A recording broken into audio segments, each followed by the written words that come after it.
I got the Google Plus Blue tonight. It's that Google Plus Blues when things just don't want to work. Welcome to the Nilvah Nexus. We are live. James here. We host this. I host this every Thursday night. It's a weekly, basically roundtable discussion. Torah happening, a little handshaking and study, shared commentary of the portion of the Torah for the week we call Parsha, and reading of the Haftorah and all-out general conversation. If you like what you see here and you want to get involved, check out the Idol Smasher YouTube page, which has all the ones we've done for the past 3+ years. We've got the group on Facebook as well, the Nilvah Nexus. Go there and join up. That'll give you links. Or you could message me here on Google Plus, James the Idol Smasher at gmail.com. Our friend Yohanan is having difficulty tonight trying to get in. Okay, I'm linking him in Facebook now. We will place the same darn link in Facebook and see if that changes anything. See how I got the Google Plus Blues. We're 15 minutes late, so everybody stays 15 minutes after class. I'm kidding. If he's on his cell phone, he needs a direct link too, if I remember correctly. Yep. Wires aren't all that unreliable, are they? Yes, they are. This week's Torah study, this week's topic of the week, Lashon Hara. What is it? How do we spot it? Because I think I spot it, but is what I spot, how do you know? Where do we go? Of course, the Parsha, one of the Parshas this week, Miriam makes a goof and gets a mark on her. That we call it leprosy in the Western world. It's not the same thing that armadillos get, that we get. It's not that. It's something actually different. That's actually very topical. And leprosy is anything but. If it's on the top of the skin, it's something else. If it's under the skin, and you have to remember back in the old days, everybody in Israel and Egypt, they were pretty brown. So if a white spot appeared beneath the skin itself that turned all the hair white as well, that would stand out like, a tsaras, a sore spot. It would stand out, which is an interesting, I think, natural reaction, if you will. Well, let me try John one more time.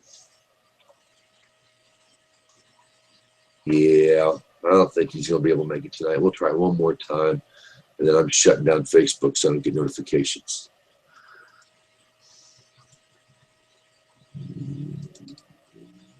And we'll give it to you on Facebook one more time. All right. I'm going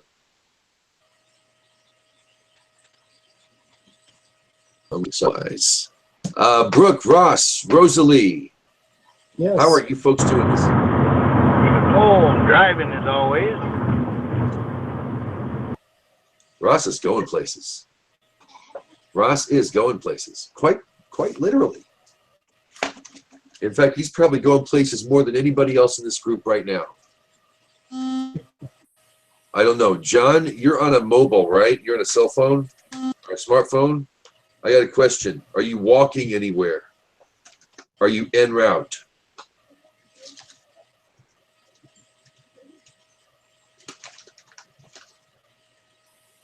You hear the sound of silence, or in my case, lately, the sound of sinus. Can you hear me now? I can hear you. Yep. Going places. J-Dubs, you there? So, I see your picture, but I don't hear you. it's in Kabbalah, it's a double portion. Does anybody else know if it's a double portion anywhere else? And why do we have double portions? All right. Well, we'll start out with a little reading from the Gutnick edition. I've got a Gutnick edition. Our friend Silent John sent me. it's got a great resource. Of course, every Chumash is a great resource, but it takes a little time to give you an idea of what you're about to read. The title of this week's portion is Tazria, and then it's Metzora as well. We'll definitely we'll get to whatever we can get to. So I'm going to read. Gotcha, John. Am I coming in? Hello, testing. Yes, you are. Oh, finally! Yeah. I just want to say I hate Google. I hate. It's just the worst experience on mobile. That's why I can't come last week.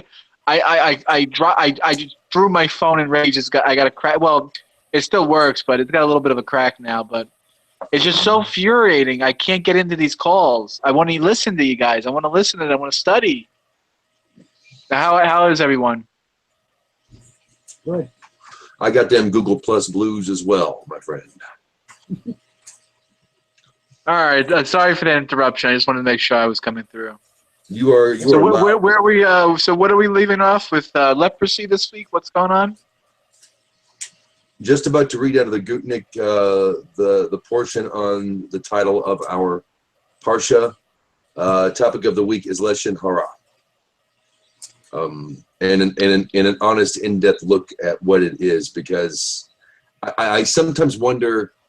The point I want to bring up. Okay, is it possible to? Because in this week's parsha, it connects evil speech, well, the lying tongue, or however you want to translate it, with leprosy. Is there a way? Can we connect the two?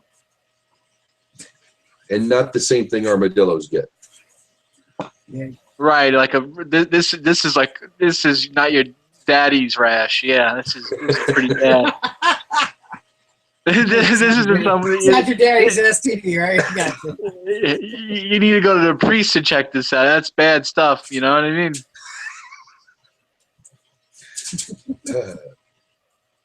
Your local healthcare delivery professional is incompatible with this sort of illness. Obamacare is not covering this procedure, that's for sure. Yeah. Or anything else. I just had a thought. Did it hurt?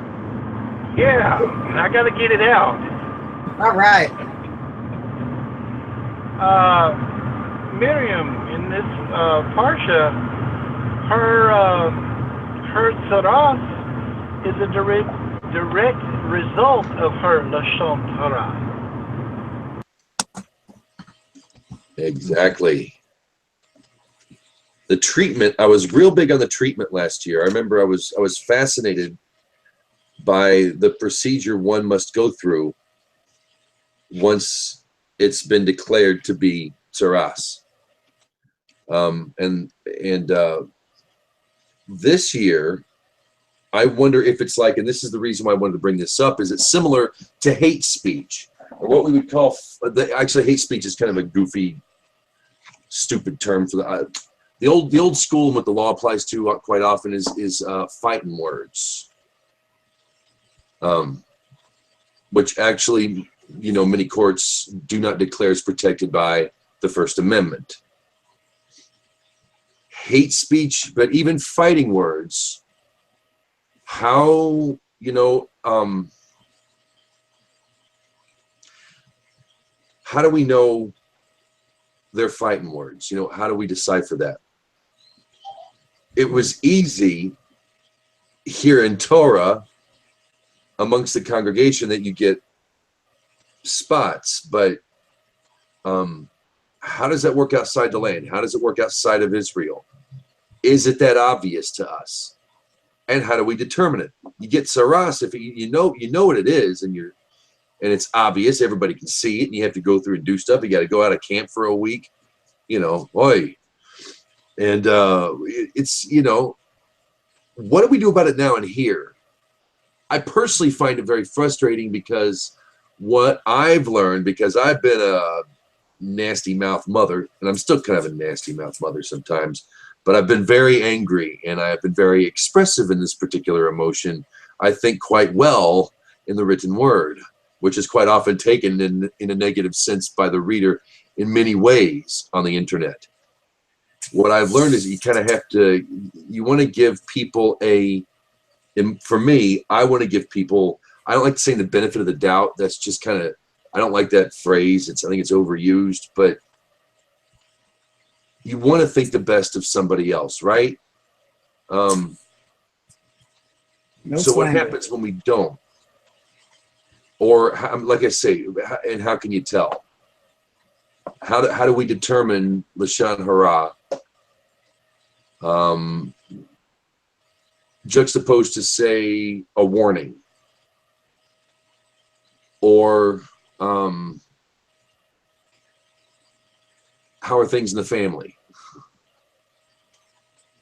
That kind of a response that you would give to something like that. That's what I'm thinking of. That's kind of where I wanted to go tonight with. And I'm not so sure it works that way. I mean, maybe we can discuss it. Maybe there's something in this week's portion or somewhere that has our answer, my answer anyway, or whatever. That's what my thoughts were on this one. Somebody was just here. Somebody was just here and they left, didn't they? Oh. I'm here and I'm queer. What's going on? Oh, well, yeah, we all know that. So Okay. the question that the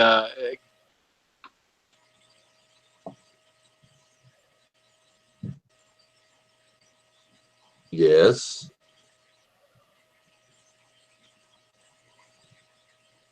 Okay, he's muted. I'm going to go ahead and take this opportunity to read. I can never it's so, this is so frustrating. I was gonna so the classical question is why do we have to, I don't know if you answered this already because I'm going in and out. Why do we have to go to a priest to get it verified that we have such a ailment, whatever, however you want to put it? Does anyone wonder why that we have to actually go to? I think it's because it's trying to show that it's a spiritual condition more than it is a physical condition. Or that's not what the sages say. The Talmud makes it pretty clear that this was an actual physical ailment that people did get once. Is it because it might be easier to trust a priest who would be, would a priest not, Sherry, shalom, welcome. Would a priest not be a more trustworthy witness to the root of this physical ailment? Well, there's a classical Hasidic thought that what you see in someone else is usually a fault within yourself. Like, for example, if I said, James at Idol Smasher, he talks off a lot. He just, he comes in the hangout, he interrupts, he doesn't even have mic working, he doesn't know what he's doing. Usually, when people think like that way, it's because they're projecting, right? It's usually it's John with the fakakta phone that's, the one interrupting all the time. You know what I mean? So it's what we see in ourselves that we project on someone else. So really, the reason why you go to a priest is because there's not really a way to project, right? Like exactly what you're saying. It's basically what you're saying, James. It's that we can't see what's in ourselves. We can't really see the you know what I'm saying, the fault. What's in, maybe a fault, maybe not, maybe whatever it is, whatever it may be. Only someone else can really show us what that may be. Go ahead. You have a thought. It looked like you were going to say something. No, yeah, that's right there. Yeah, I can tell you straight up, I can recognize a fault in somebody else because I've been there, and that's the ones I know, the best. So it's easy to spot elsewhere. Most definitely. Right, and we're also self-critical, right? Most people are. I think it says in this week's parsha, like if you declare it to be leprosy, right, before you go to the priest, what does it say that happens? I think something happens. Like if you do it, if you declare it yourself, I'm trying to remember what the Chumash says. I have a bad memory. It says something. Something happens. but when it can be reversed or it could be overruled by the priest. I forget exactly what happens, but it basically nullifies it. It's better to I think it's better to declare that you have it and then go to the priest, because then it reverses. Actually, I think that's kind of funny how that works. Because you would recognize. I was horrible this week. I didn't study. Go ahead, James. No, what you were saying is, if you declare it leprosy yourself and you bring it to the priest, he reverses it. It's almost as if you recognize the flaw in yourself already. Maybe. Oh, right. It's like an act of teshuva. So it's like someone who's like stubborn, like someone who openly violates Shabbos. Say, I don't care about Shabbos. I'm driving the shul. Right? Someone who's that stubborn, who's that like that sort of. It's almost like it doesn't matter whether you go to the priest, because it's almost like it doesn't matter at that point. It's like you need something more than that. You need teshuva. You need repentance. There's nothing that a priest can say. No sacrifice you can give. It's something that's in you that needs to be done. Something other than the illness. That's why it's showing up on the outside. That's why you're getting these skin blotches or whatever it was. However the ailment was, it's almost like your inner self is it's becoming the outer you. Yeah. And I was saying earlier that Israelites and the mixed multitude were probably pretty darn dark, and a silvery white splotch would be instantly seen. It would stand out that much more. I mean, white on this, but back in the day, this particular time. So they say evil speech. I think we can all agree that idle gossip is evil speech. That would be one kind of lashon hara, correct? Oh, say that again. Idle gossip. Idle gossip. You're putting idle as in like standing still, or idle as in like I worship an idol. IDLE. Oh, okay. Your accent, you had me idle. I like that. I almost thought it was like a new thing. I was like, oh man, I hope I'm not practicing this. It's not idol. There you go. Yeah, idol. Yeah, sorry. Idle gossip. See, I'm projecting. See, it's because I have such a horrible accent. I projected on you. See, there we go. I need to go to a Cohen right now. I got to go get that checked out.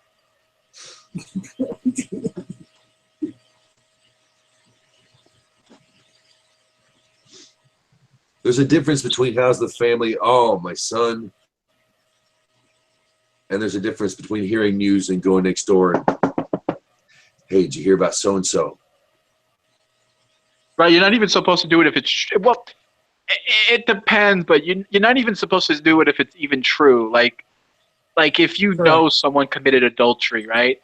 And that's not necessarily something you should be. I mean, if you're sitting in back of the church and you're telling everybody, and now you're telling everyone what's going on, what Barry and Susie's doing, it's sort of like. Witness.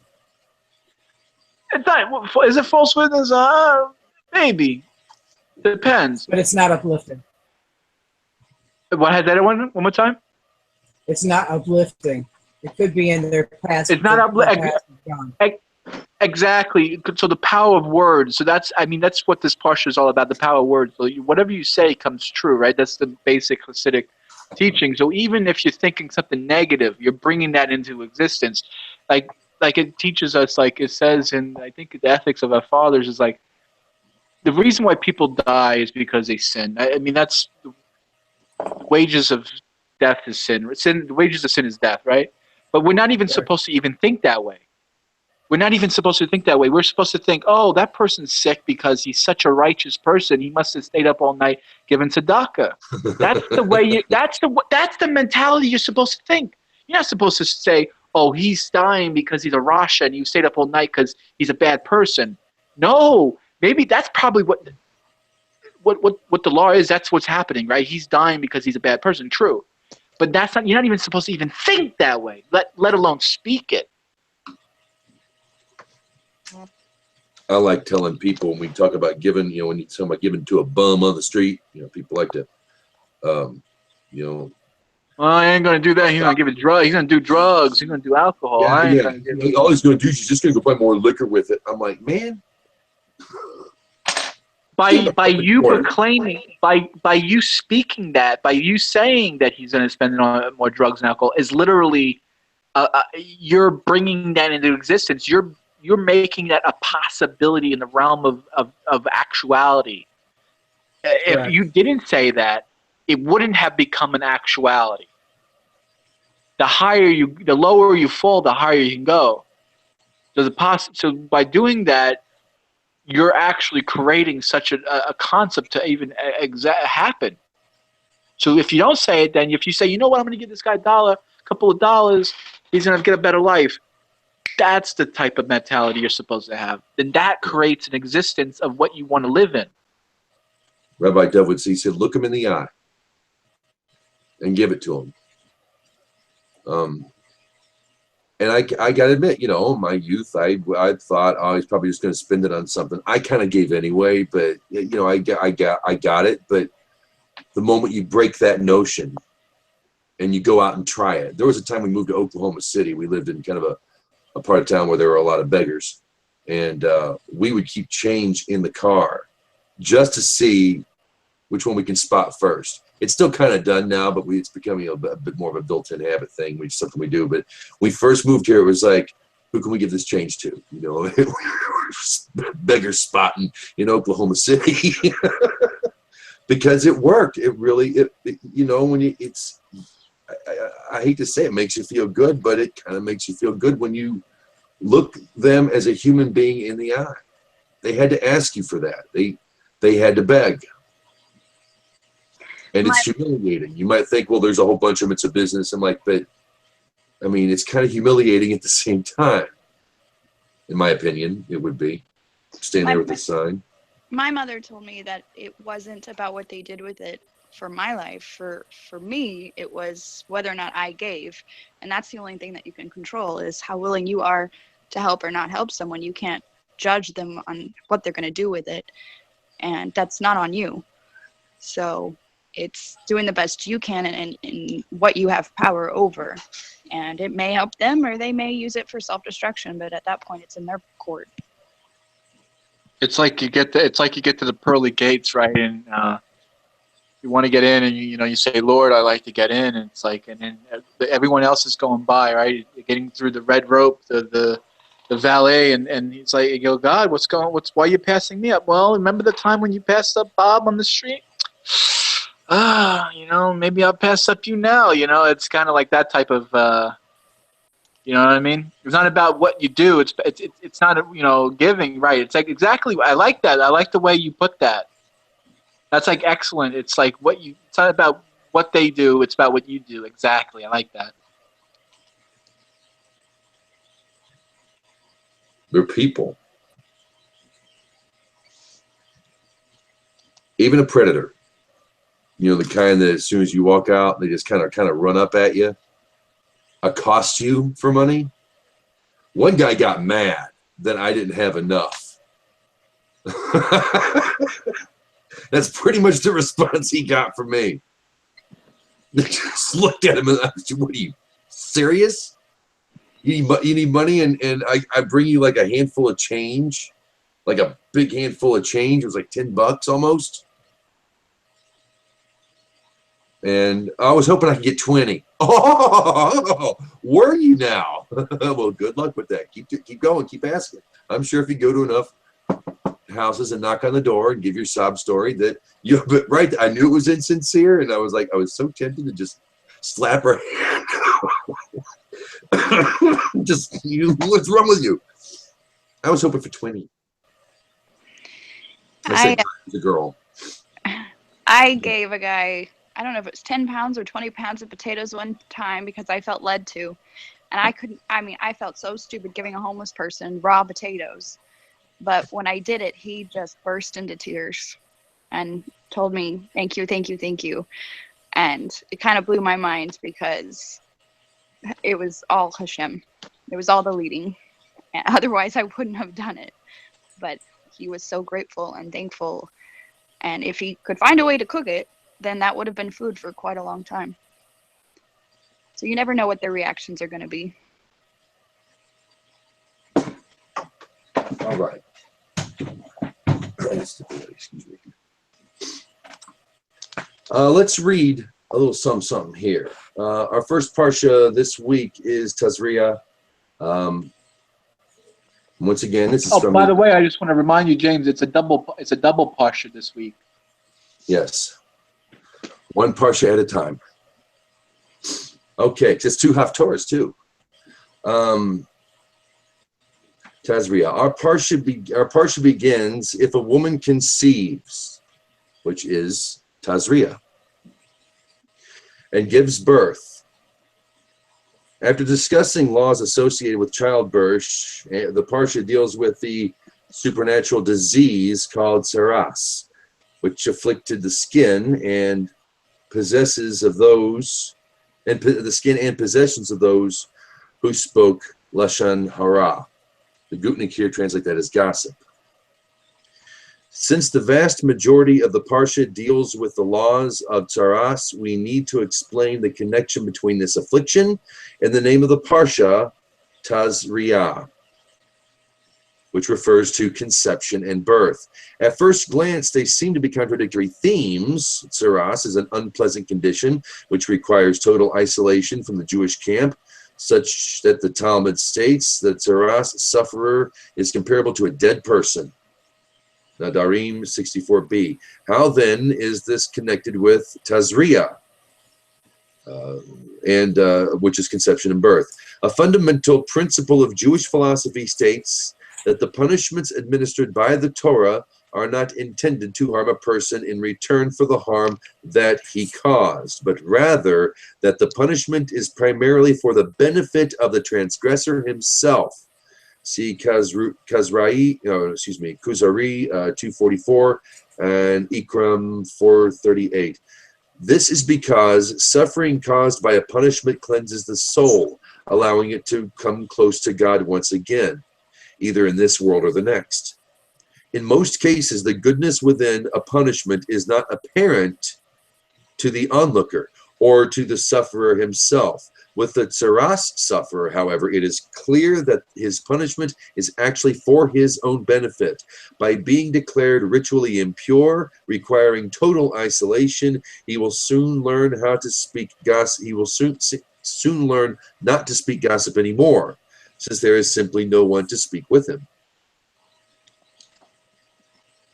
Thus, from the case of the tsaras sufferer, we understand that in all other cases too, even if it is less apparent, the Torah's punishments are aimed at helping the sufferer correct his ill ways and begin a new life, corrected of his former faults. Lastly, and this is why our parsha is called Tazria, alluding to conception and birth, to teach us that just like the case of tsaras, all the punishments of the Torah are intended to help a person have a spiritual rebirth in their lives, correct their past ways, and start anew. Based on Likutei Sichos, volume 22, pages 70 through 73.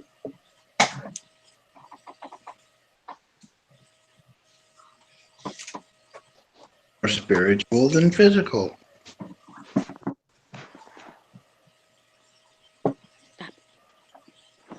Now, does anybody have anything they want to discuss aside from Lashon Hara that takes place in, at least in Tazria? Anybody have anything on their mind this week?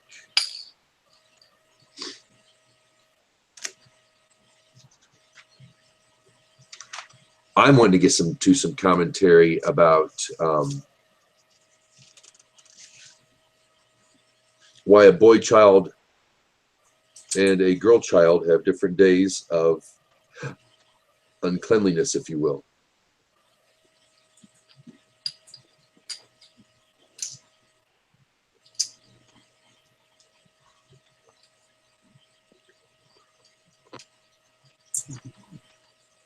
Anybody have anything? No? Wow, everybody's quiet. I'll talk. Find it. If you want me to talk, we are on Leviticus 12, by the way, is where this parsha begins. And that will get us through, this one's actually rather brief. That'll get us through Leviticus 14. So through the chapter of 13, starting at 12, it's 12 and 13, those two chapters.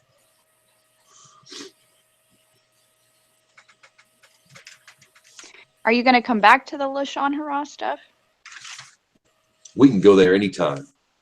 I just try to keep everything moving, and at least take a look at the parsha. We spend a lot of time in discussion, and you know, I took a look at it, you know, yesterday, and I've got a couple of things in here, but the Saras is a big deal.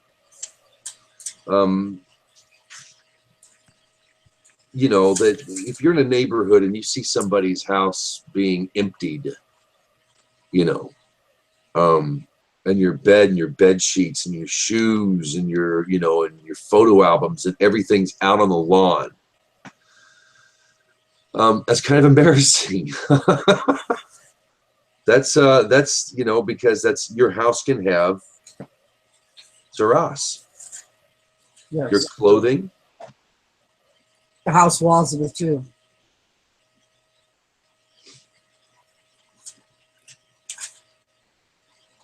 The thing is, how do we determine it? Because I've heard,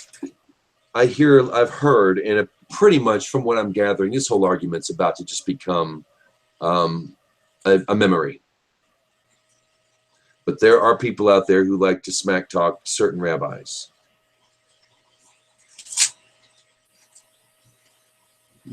Okay, now,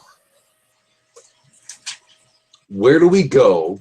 Where do we draw the line if we witness something like this, per se? You can put it as to hearing something on the street. How do we determine what is Lashon Hara? They say gossip in the Gutnick, but I've heard any type of evil speech. Talking smack on somebody. How do we go from warning to, I mean, are they being genuine and warning somebody against something they see going wrong? Are we allowed? Because so many feel like so easily. I wonder this: am I taking this the wrong way? Are we allowed to openly criticize and finger point on a soapbox about some other person by name? And indulge in it, you know, where it doesn't become like a one-time thing. It becomes you know, how do we determine that from, how can I find it in my heart to say maybe he has a point? I know darn well he doesn't, but to the onlooker who doesn't study with this rabbi or hasn't looked into his work, or whoever it might be, let's say I know the guy this guy's talking smack about. How do I know? You know, where do you draw the line? Because I think that if someone's talking like that, you stand up and say, "Shut your big fat mouth," you know. Yeah. Turn that bus over on the pretentiousness highway right now. How do we determine it? And what do we do? What can we do about it? I don't think we're going to get Saras. And if we do, I don't think anybody's going to care, because nobody knows what it means. We don't have a priest around that, you know, maybe we do. Maybe we could find a Cohen or a Katz among us that might be able. I don't know how that's done. I'm having my doubts. It would be that easy. How do you know evil speech? And should we stop it? Should we say? I believe yes. We should. I should. Yeah, because that's what I kind of pounce easily. And if at least I know I'm doing something. If I catch someone doing something wrong, I'm going to pounce. Doesn't matter what they're doing. I'm not talking online. It's anywhere. I'll say, "Hey, whoa. Chill, what's up?" You know, I'm trying to talk to him. What do we do with Lashon Hara? Do we just let it happen and say, oh, ignore him? That's not right. That would be you're allowing someone to lead a stumbling block to others. What if you're the one who's blind and he's got a point? You know, how do we work this? Any ideas? That's why you get sent out of the camp. You learn your lesson.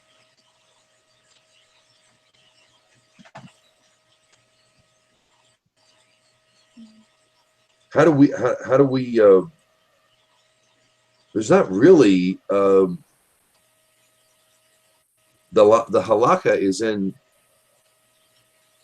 tzaras this week, and maybe I'm bringing this up at the wrong time because I'm not really concerned about how to cure tzaras and what it teaches you about it. My point, I guess, is more in a court of law. How do we recognize it outside of tzaras?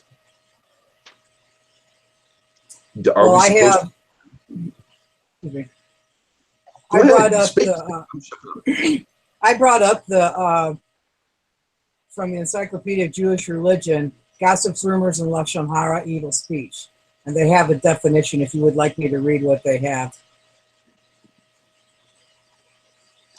please do, madam. Okay. Lashon hara, also known as lashon hara or loshan hora, is scandal mongering. Lashon hara is considered to be prohibited by the Bible on the basis of Leviticus 19:16.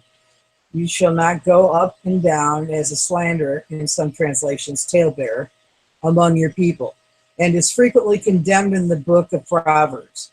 The rabbis of classical Judaism of late antiquity, in inveighing against it, often resorted to hyperbolic language.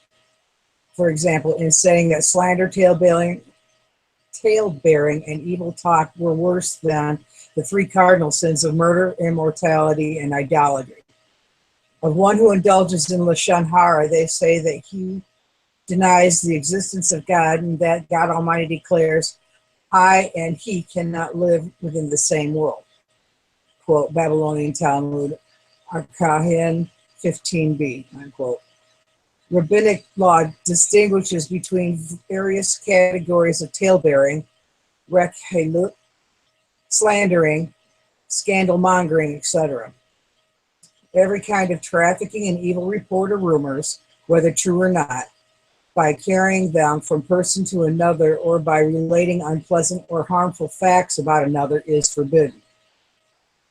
The rabbis forbade even, quote, the dust of lashon hara, unquote, avak lashon hara, i.e. lashon hara by insinuation, as in saying, do not mention so-and-so, for I do not wish to tell in what he was involved, unquote, or in praising a person to his enemies, since this also invites lashon hara. Both the teller of and the listener to lashon hara are guilty of the transgression, even if the person spoken about is present at that conversation. And in some cases, that makes it the third person. If a person publicizes unpleasant facts about himself, he who repeats them has not indulged in lashon hara. The most thorough discussion of the halakhic and moral aspects of lashon hara is in Israel, Meyer Kagan's Hafetz Hayim. And then it goes reprinted from the article Lashon Hara, the Encyclopedia of Jewish Religion, Revised Edition, 1986, yada, yada, yada. Published by Adama Books. And that's what I have. Does that help any? It's very good. Right. It's very good. Yes, scandal mongering. That's It's like the old game playing telephone. In a way. mm-hmm.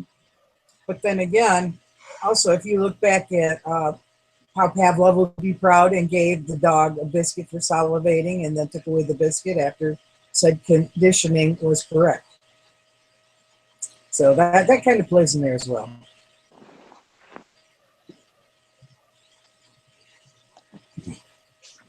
So so what just hit me is this is why the Jewish people are told, do not pick up on the culture where you are living, their habits. Because I could see where that would pick up really big.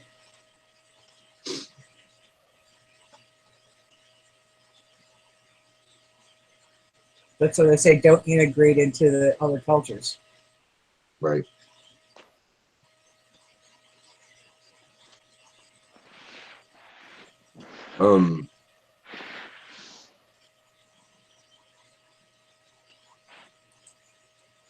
It concerns me that gossip is part of popular culture.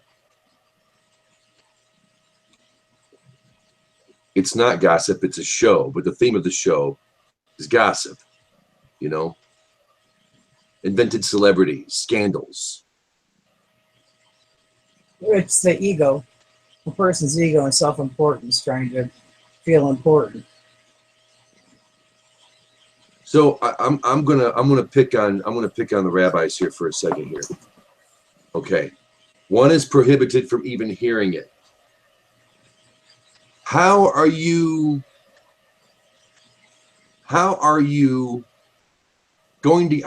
guilty of a crime or breaking a precept?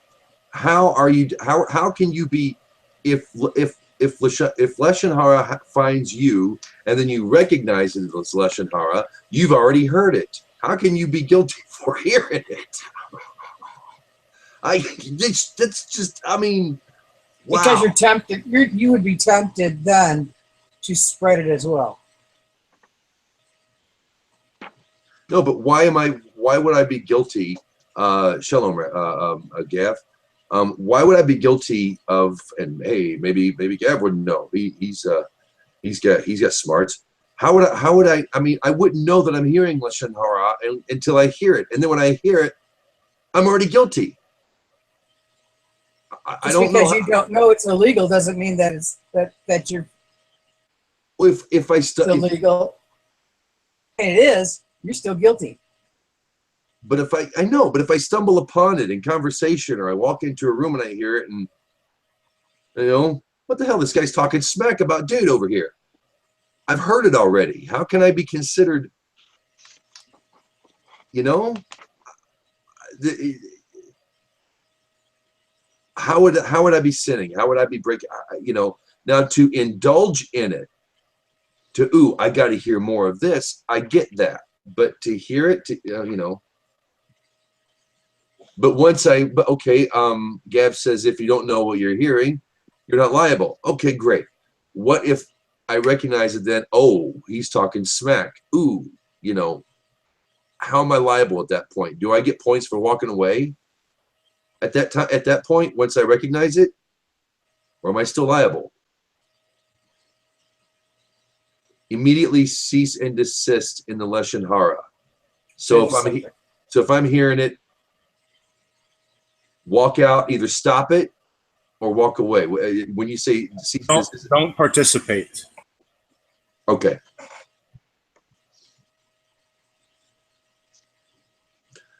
Are we allowed to talk to them and cool their engines, maybe?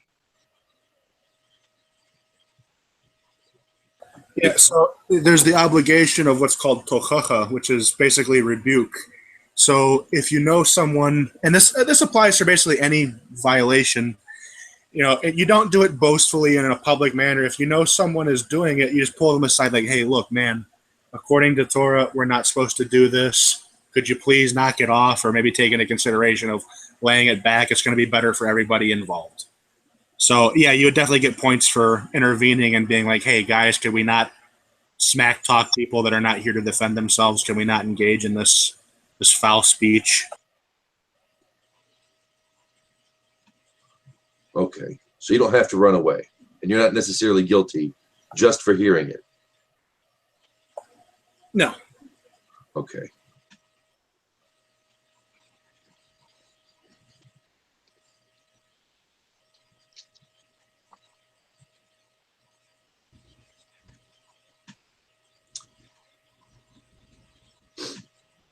Oh, yeah, it's 9 o'clock. We did get a late start. Okay, I'm going to go back here just for fun, and I'm going to read the information here in the Gutnik about Metzora, the second half of the Parsha, or the second Parsha in our Parsha reading. It's a double Parsha, double the Torah goodness. It's like a Twix bar. Parsha. Okay. The previous Parsha, Tazria, describes the onset of identification of the supernatural disease tsaras. Our Parsha, by contrast, in Metzora, details the process by which the tsaras sufferer rids himself of the affliction to become ritually pure, so that he can make offerings to God. Thus, it is somewhat surprising that our Parsha is called Metzora, meaning one who is afflicted by tsaras. So there you have it. Since our Parsha deals with not the affliction of this condition, but rather the spiritual remedy. If something bad occurs, it can be for one of two reasons. Either A, it is an expression of the forces of evil, or B, it is actually an expression of a very intense form of good, but the good was so intense that the world was unable to cope. So the good was misdirected to the forces of evil. And too bad John's not here. The method of correcting the problem will differ in both cases. Plain evil needs simply to be eradicated. The problem and its solution are thus diametrically opposed. The problem is bad, the solution is good. B, however, if the bad occurrence is in fact a misdirected form of intense good, then the remedy is not through eradication, for there is a tremendous power of good here. Rather, the solution lies in revealing the true nature and source of the problem. How below the surface there is really something very good. Hasidic thought explains that tsaras falls into the latter category, and that in truth the affliction belies a tremendously positive spiritual energy. From Likutei Torah, Tazria-22b. Thus, the remedy described in our Parsha is not, in fact, an eradication of the tsaras, but rather a revelation of the good inner nature of the affliction itself. Consequently, our Parsha, which describes the cure for the disease, is called by the very name of the disease, Metzora, revealing the true inner nature of the affliction itself, based on Sechos Shabbos Parsha Tazria-Metzora 57:51.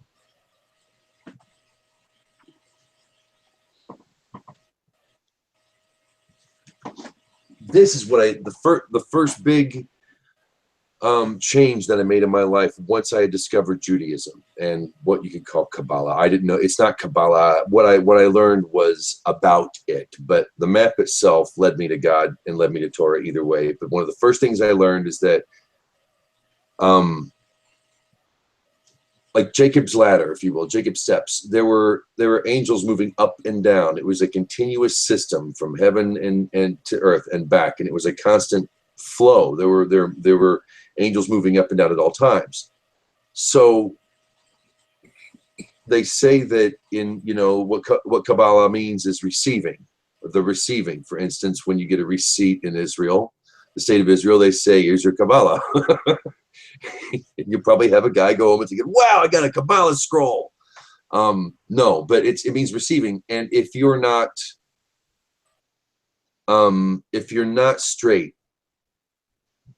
as a person here, what heavenly divine spark, what deliciousness that descends upon the world through you will get twisted and could be wrongly filtered into becoming something very poisonous in the world. Somebody was speaking. Go ahead.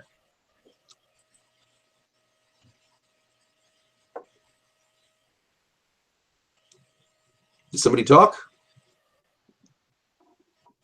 Nobody? Anyway, so when I read that, my first thing was, wow, that makes a whole lot of sense. Is there such thing as pure evil? There are evil people. There are people who do evil to the point where you have no choice but to eradicate them. Is that pure evil? I can't think of anything else we could call pure evil, could we? I can't find anything in nature itself. I can't find earthquakes, mosquitoes, even mice, pestilence. Even that's not evil. Depends on what's evil to you and what's evil to someone else. Is two different things. Yeah. Well.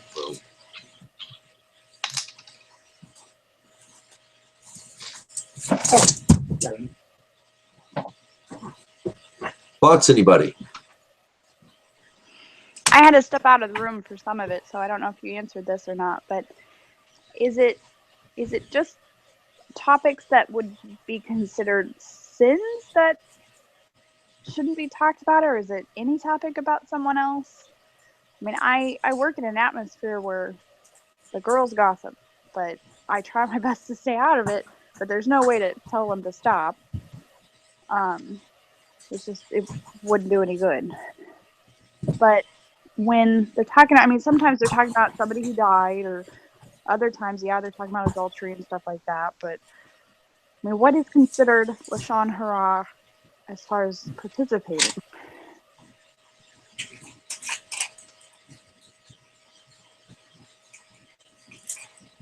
Well, it's like I said, hearing is one thing, participating is another.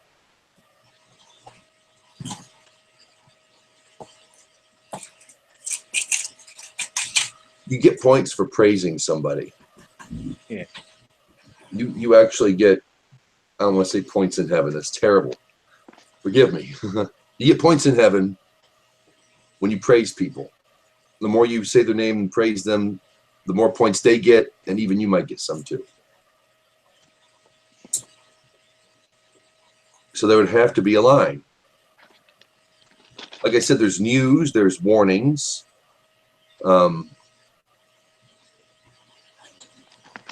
Is journalism gossip? The National Enquirer is.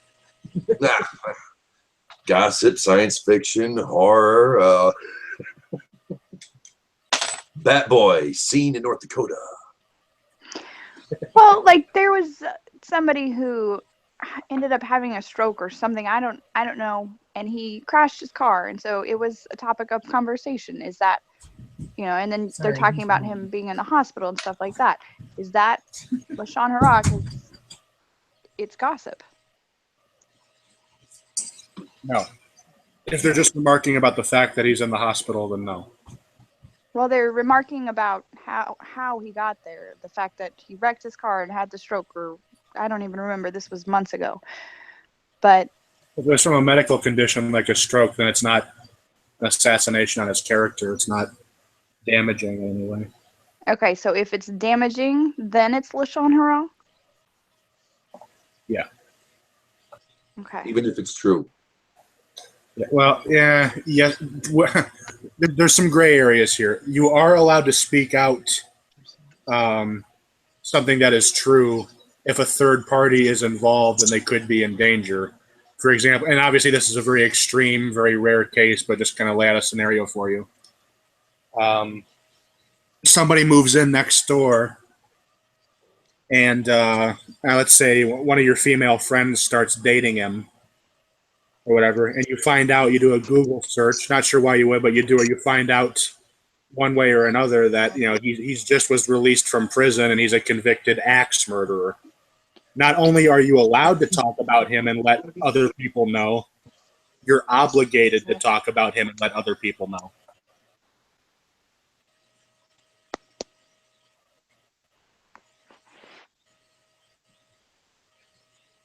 Okay. So there was a particular individual that lives in our town, or around our town, and he had done some things to some individuals, and that was a topic of conversation because he had been seen recently.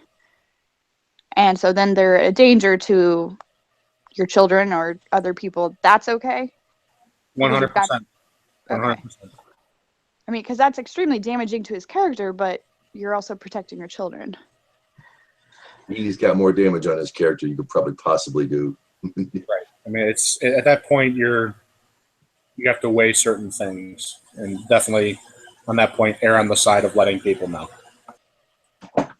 This the way Lashon Hara is taught today in the Jewish community drives me nuts, because we have this very, very extreme version of it where basically Lashon Hara has become, don't say anything bad or criticize anything I like, is basically what it has become, unfortunately. And that's not how halakha works at all. I mean, there are a lot of areas where the term Lashon Hara simply does not apply. This is murder, isn't it? This Lashon Hara is actually under the law of murder and personal injury. Yeah, character assassination for sure. What's even worse, no one wants to talk about this one. Everyone wants to talk about gossip, like, oh, don't gossip or whatever. But there's a whole separate set of laws called Motzi Shemra, which is slander, when you deliberately go out of your way to tell things about people that are not true. And that's much, much worse. But no one wants to talk about that either, for some reason. And that's really what a lot of journalism is today. Yeah. Well, I mean, over there in your neck of the woods, Gav, if you're not allowed to publicly, criticize an elected official, are you? Oh yeah, all the time. It's like a national pastime. It's like baseball in America. All we do is criticize the people we elect. Of course we do. They're idiots. Is Lashon Hara. No. Absolutely not. I didn't mention anybody specifically by name, did I? Nope. But you insinuated it. Which one of the 120 members of the Knesset am I talking about? I don't even know. So you have to personally name them, or they can't be lumped together in a group?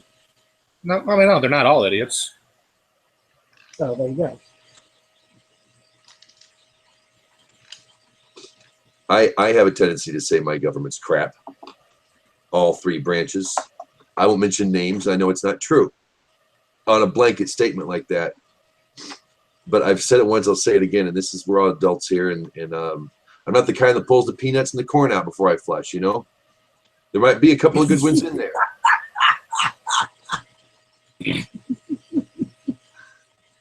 And we just lost Ross and Sherry at the same time as I said that. Wow. There she is. I was just saying, guys, and I'm going to repeat it for your benefit, but not for pleasantness. I don't pull the peanuts and corn out before I flush. So I'm never going to speak well of Nazis. I'm never going to speak well of the Nazi party. But there was a Schindler, and we remember Schindler. And we praise Schindler for what he did. But I will never stop referring to Nazis as evil things, because there's enough of them. There's enough bad in the mixture. You might have one good lump over here, but you don't stop aiming your gun at the Nazi trying to kill you because the nice one over here, or the couple that tried to do something to stop things. But for the most part, I mean, you can say Nazis are crap, and it's because Nazis are crap. Schindler knew this, and he was a Nazi.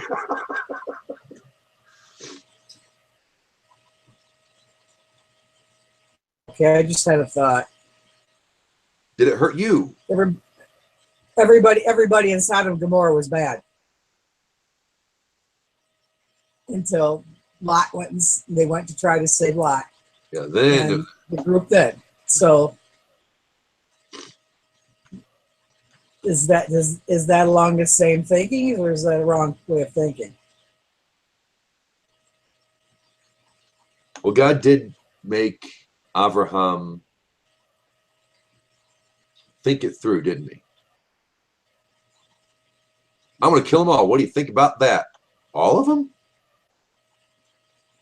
What if they, he kind of, I always got that story is that he was making Abraham think about it.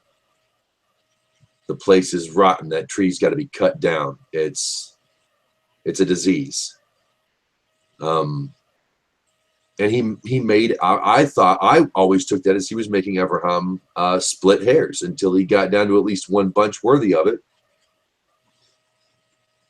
He at least got the benefit of the doubt. One lady wasn't, but sadly.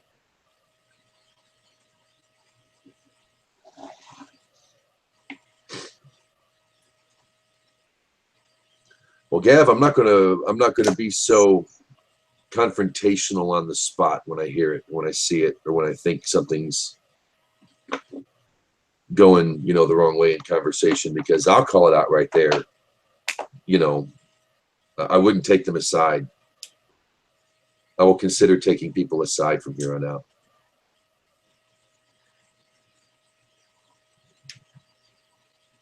Must be the Scottish blood. I like to complain a lot, I don't know.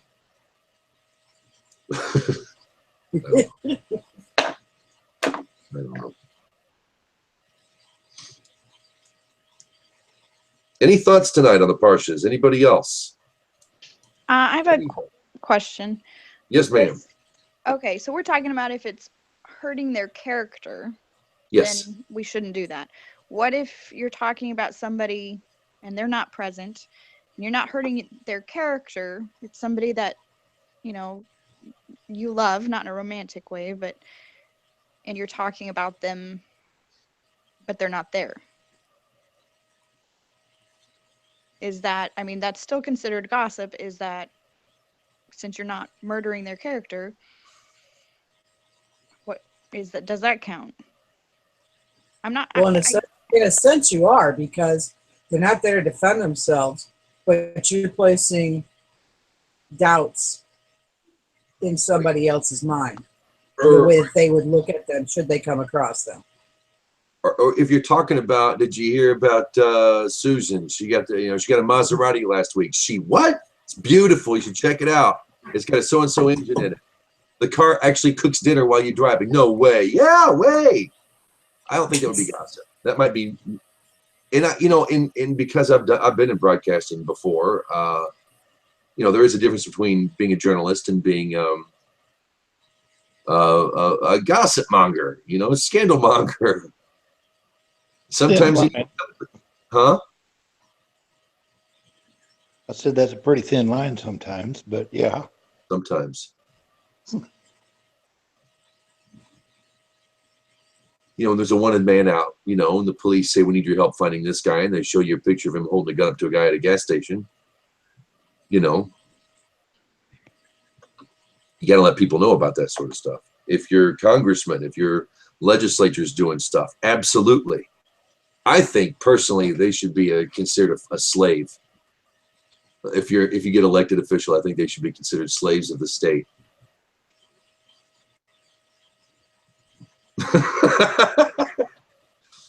That's just me, though. I'm not fond. That's another thing. It's like, how far do you go? Well, if his personal practices, if he says one thing and does another, and he's in a place of great power and prestige to not only get away with it, but to negatively affect your life because of his decisions, he needs to cover up, let's say, a gambling debt. So he's going to push certain laws or tweak one thing that would, I'll give you 2 examples of today's news. Okay. Okay. Many of you may be aware of, on some level, a man named Benny Hinn. Mm-hmm. Yes. Oh, Little hobbit dwarf guy on late night TV. Mr. Miracles, miracle healing guy. That's how he got his reputation. That is his reputation. Well, true story, true fact. 50 FBI agents raided his offices in Grapevine, Texas today. They backed up a little white truck and were carrying lots of boxes out. He has previously had some difficulty with tax reporting issues. Now, these are simply facts, okay? I'm stating what was reported and is recorded as having been true. Now, he himself has not been arrested. He wasn't present. His whereabouts were not known. Okay? That's not Lashon Hara. That's simply stating the facts that have occurred. Trying to remember what the other news. Oh, yes. Just recently, we had a president, our last president, who spent quite a number of years not saying pleasant things about privileged individuals, or the one percenters, if you will, indicating individuals that had money, so to speak. I think we're all familiar with that track record. Well, it was reported today that he is going to be awarded $400,000 for one speech that will be given to Wall Street.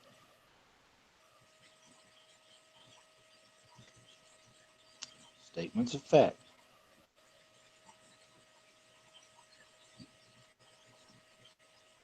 I'm done. Right. I saw that story, but I didn't read or listen to it yet.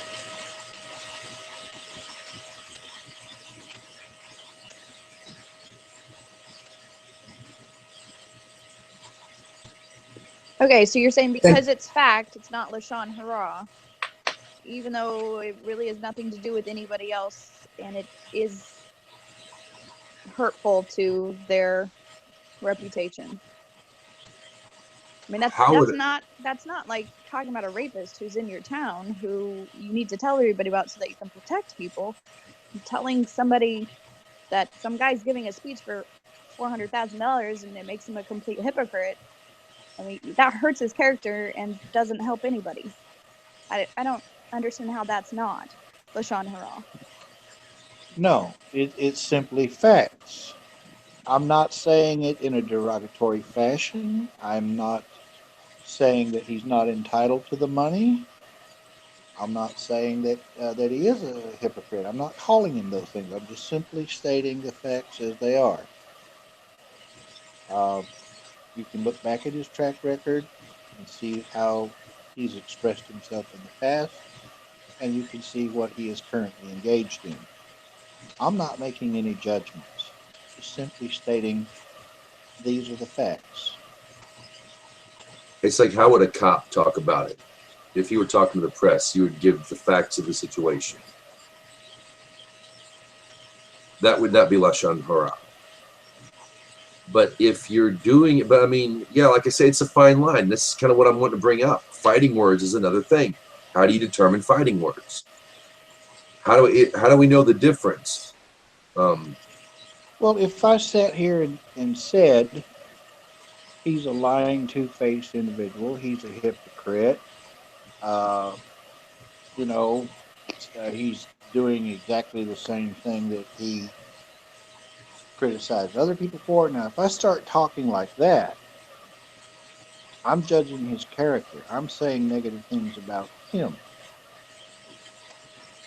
If I make those judgments, those are my judgment calls. Someone else would say, no, he's exercising his ability to participate in a free market society. He's got something to sell, and there's people willing to pay for it. So you can look at it from both ends. But my point is, you're talking about him. My point is, what is okay to talk about and what's not. You're talking on a global scale, and we think that it's okay because it's news and it's the individual view. But we need to think about this topic on a applicable platform for us as Gares. So whether it's this person on a global scale or whether it's the police chief in my little small town, talking facts, is that okay in that way when it is going to be detrimental? Yes, they're facts that they did themselves, But is that something you need to be talking about? That's the question. That we need to get this down on a practical level. Can we talk that way or not? That's what I was saying a little bit ago when James said that there should be a difference between a journalist and what was your words, James? Whore? No, I didn't say that, but pretty much, yeah. That's what, no, people who will say anything for a buck, whose sole purpose is to stir you up at the expense of somebody else's character. Yeah, there should be a difference. Yeah. When it comes to something like, if he's not in office, I could care less. But if I'm paying his salary and he has control over, how blood is shed in wars and where and why, and of the people by the people, it's our country, then I think we own him, and we could not do enough to him, ever. I think they should be heavily screwed. We've gotten so far away of wanting to be nice, I think that we've and we've desensitized ourselves. It's become kind of phony, well, I don't want to gossip, but on a practical level, I don't know if there's much we can do except try to be a nice person. I only gave a cursory look this afternoon, but I don't think there's anything else in Torah that, at least with what Miriam, she talked smack on Aaron or on Moses for his choice of a wife, if I'm not mistaken. I don't have the Torah right in front of me. She got saras. There's no legal penalty. It wasn't a legal thing. What's handled in this week's Portia is not handled legally. So let me ask you this: if we hear it, if we come across it, if we see it, we confront it tactfully, quietly. And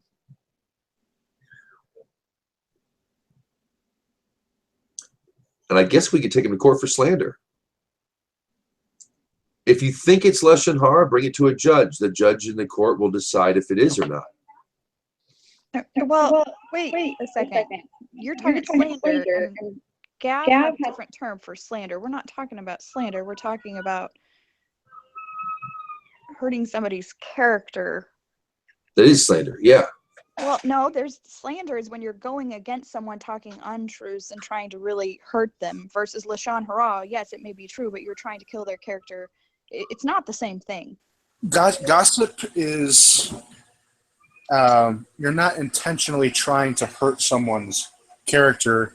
You're repeating things that may or may not be true, given the circumstances that could be damaging to a person's reputation. Whereas slander is going out of your way to, here's a hypothetical, and I'm saying this for the record, no, this is not true.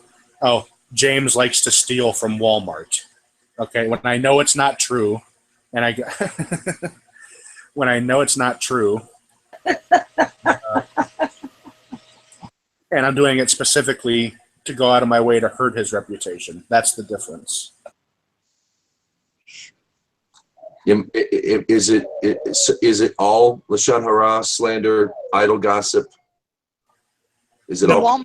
The Walmart thing was not Lashon Hara. Gab, what was the term for that? It's Motzi Shemra. It's when you deliberately try to go out and to destroy someone's name. Whereas gossip is usually just thoughtless, unintentional chatter.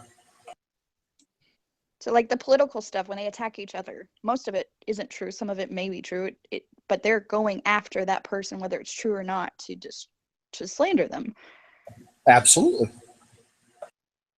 Versus gossip at my job, they're not trying to hurt the other person. They're just passing the time of day, whether it hurts that person's reputation or not. They're just talking about what they heard about. Right. So it's, oh, you know what? I heard Susie's pregnant. Oh, oh my gosh, you know what? And then there's a big difference between like, oh, Susie's a prostitute. It's a big difference, especially when I'm saying that Susie's a prostitute when I know she's not, and I'm doing it specifically because I want other people to think that.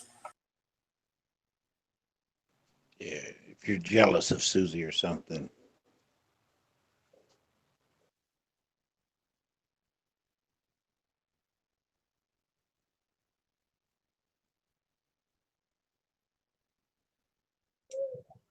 So it's not Lashon Hara. Folks, something's come up here at home. I have to drop out. So I love you guys. Have a good one. You too, Ross. Shalom. Thank you. Hi, Russ.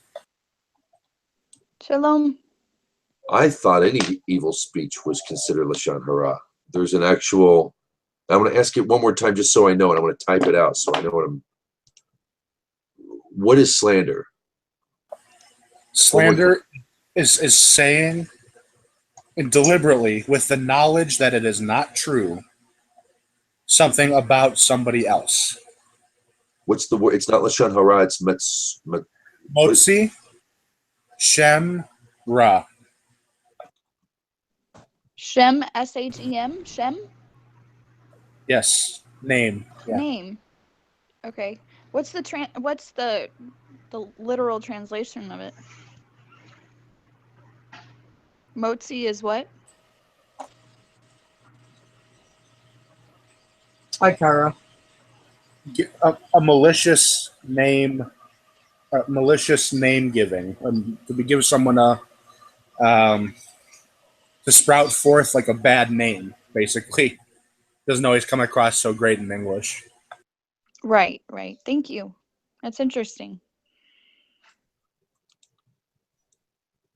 So, I mean, the example you gave of Susie's pregnant or Susie's a prostitute or whatever, that isn't a far stretch for people in their conversations. So, but either way, it's not okay to talk about, right? Well, no. I mean, first of all, look, not everybody that gets pregnant is a prostitute. Well, but I mean, talking about, she got pregnant when you know she's not married or whatever the circumstance is. Well, I never said anything about her being married. I mean, it's that could happen in a number of contexts. But I mean, so let's say she is married, and you're still saying, "Oh, I heard Susie is pregnant." Oh, no. Still, don't talk about it. If Susie herself is not telling people in the office about her pregnancy, don't talk about it. It's not yours to spread around. Now, conversely, if Susie's married and she's pregnant and you don't like Susie and you start spreading this malicious slander, oh, Susie's pregnant because, at night when her husband works third shift, she works as a prostitute, that's an entirely different matter.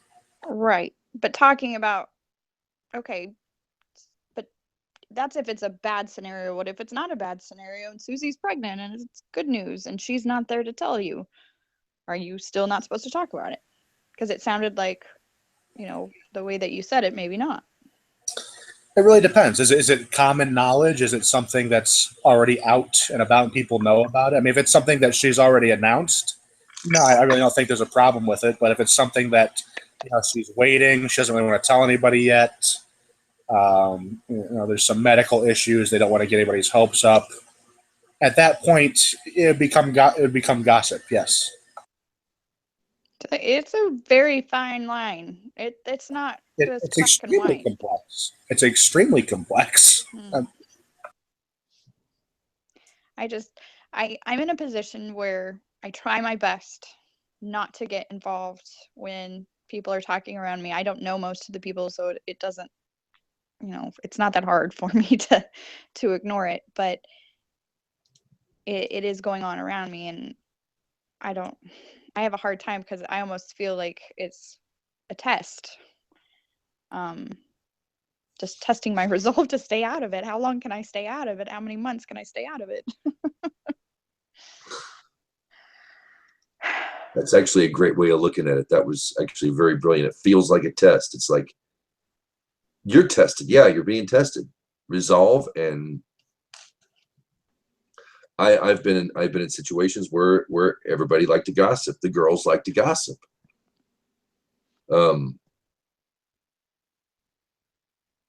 And yeah, I don't even like hearing it. Hearing bad news is one thing, but it really goes beyond that. I think sometimes we feel like we need to respond to it. You hear a bit of news that's not comforting. And I think that in today's society, from what I've gathered in observation with some of the younger people I've worked with in the past few years, they feel like they need to put their stamp on the story, kind of a thing. You know what I mean? Maybe that's just me. Oh no, people embellish, and they might know a little bit of a different story from 2 years prior, and they put that in there, and oh yeah, they totally embellish.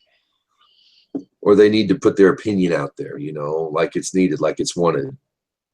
That's the difficult part for me. If I'm involved in a circle of people talking and it kind of leans that way, I found that if I find the right thing to exaggerate and turn the conversation into something else, if you can exaggerate, if you can stress the right thing about the conversation and pull it out, misdirect a little bit, you could diffuse it. I would hope to diffuse it. I don't know. I'm gonna have to. This is news to me. This is a whole new thing. I'm gonna Motzi Shamra. I thought that all evil speech, be it tale-bearing, gossip or scandal mongering, slander, I thought that was all Lashon Hara. I think there's a lot more people out there that might have that, or a few I know that might have that idea in their heads. I think fewer people are out to be harmful and slander people, like just to go after them. I think most people, when they're gossiping, they're not really trying to hurt anybody. They're just talking. Right. Well, I mean, there's no earthly punishment for gossiping either, specifically because of how ambiguous it could be. With slander, it's another matter. At one point, the Beis Din could impose punishments on people for deliberately defaming somebody else's character. And that's ranged from financial penalties to things like corporal punishment, like lashes. That's how serious they considered it at one time. Like, I would think it would be more measurable. You could stack up a case against somebody with that versus I think it would be a lot harder with gossip to find what people's intentions were in the conversation. Right.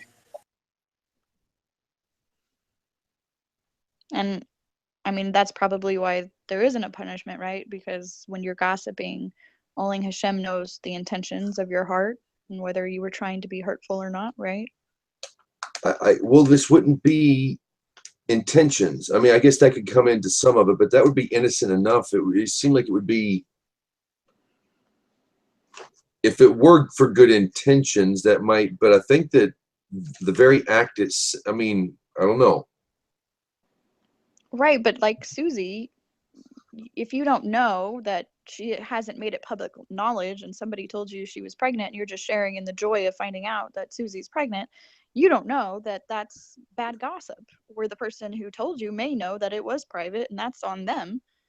Right. It may be bad gossip and you don't realize it. So your intentions are not bad. It is not Lashon Hara for you because you don't know.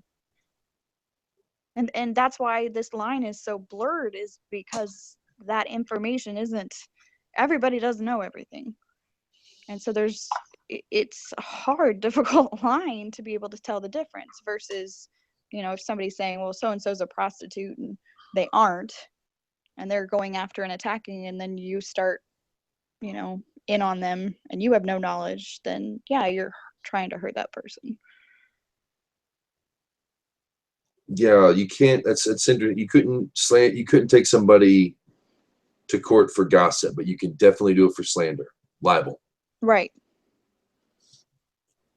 exactly. You're liable for libel.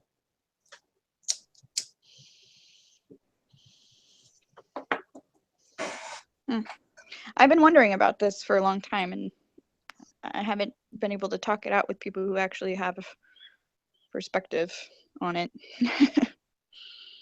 And I just, gossip is so accepted in our society. And I'm not talking about newspapers. I'm talking about on individual levels. No matter what groups you're in, there's gossip. Even watching the Gare threads.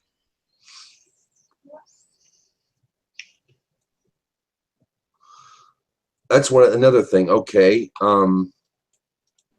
When is it Motzi Shamra and when is it not? See, I was irritated that everybody could so openly trash one rabbi or another.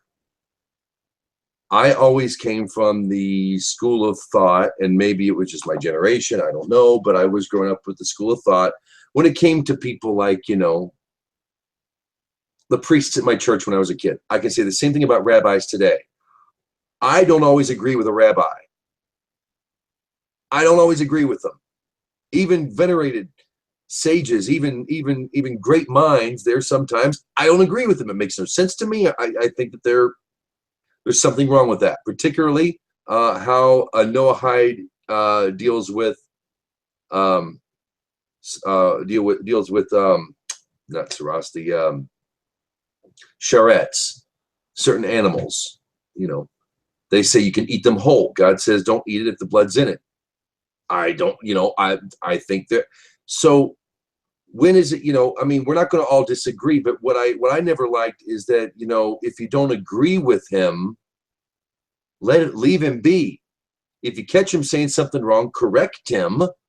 Actually it doesn't say this in the Christian Bible. It says if he makes a mistake, I'm not saying he's wrong. If one makes a mistake, correct him. Say, oh, let me show you, or talk to the rabbi. They're not there to, But if he says something you don't agree, you don't buy into, you don't like it, you don't attack him. And then I had somebody tell me that this is actually quite common amongst, there are rabbis out there that will put the posters up. This rabbi, don't listen to him, and it's almost common that we're fighting amongst. And I guess when you're finally coming home for the first time in 2,000 years, 3,000 years. There's going to be differences showing up and whatnot, but it seems very when you're a Noahide, stay out of that. What business does a Noahide have telling anybody else what a Jew's doing right or wrong, let alone a rabbi? Right? Am I right? Can I get a type 1?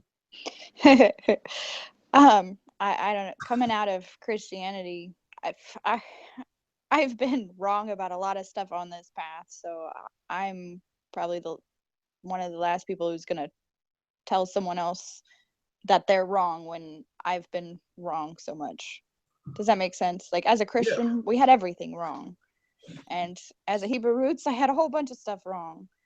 So the more I go on this journey, the more I just want to keep my mouth shut, because who knows if I have it right yet, I think the rabbis have a much better shot at having something right when they've had the truth for, thousands of years more than we have. Jews are people too. They screw up, and the Torah lets us know that they're human. They're just people. But when it comes to halakha, when it comes to what you're teaching your students, when you're doing it for the sake of heaven, when you're not an obvious charlatan, I can understand Messies. They want to say they're Jewish and they keep but Jesus is Messiah. Can we call them Jews? No, but should we give them some flack a bit? A room a bit, maybe a little bit, sure. But they could say that, that school isn't what we teach here if it's something completely separate or a charlatan. But are we allowed to do that? Is that something that a Noahide is allowed to do, is to stop the world from following the wrong guy over there? Is that really our place? Well, let me ask you this. Who's the guy and who is he trying to reach out to? Who's his audience? I would say the average 7 law coming out of religion, 7 law dude, someone interested in the 7 laws of Noah, the creator Torah, that sort of thing. That would be the audience. And who's telling people that they shouldn't listen to him, and why are they doing that? Because they disagree with him. And Well, in theory, they would be, yeah. It's likening someone to the serpent in Eden. Stay away from him. Don't listen. It's the devil. It's the dark spot in Eden. yeah, no. So that's totally a no. So what you do is, and I think I know who you're talking about to an extent. Yeah. Well, I mean, it could be a list of any number of people, but if it's in any matter, there is a difference between attacking someone's character and criticizing something they teach. So when rabbis debate, as happens every day, I can gladly attest, these debates are always in good faith in that you're not attacking the other man's character. You're not attacking his being, his essence. You're not trying to assassinate his character in front of the community. You may poke holes in his argument to try and reach a better conclusion as to why they may be flawed, but you don't attack the man himself. That's completely inappropriate.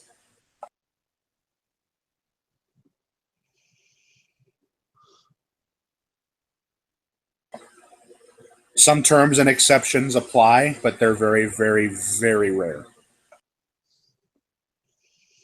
To the point that they don't really happen anymore. It would be better to, would it not be better to make a list and take it to the guy and hand it to him, or post it on his door or something, rather than putting it on the public bulletin board? Yeah, absolutely. It's not, and unfortunately, it's very common sometimes to see the latter done, but definitely the first should be. If you have a disagreement with any given rabbi, shoot him an email. Don't create a Facebook thread about it.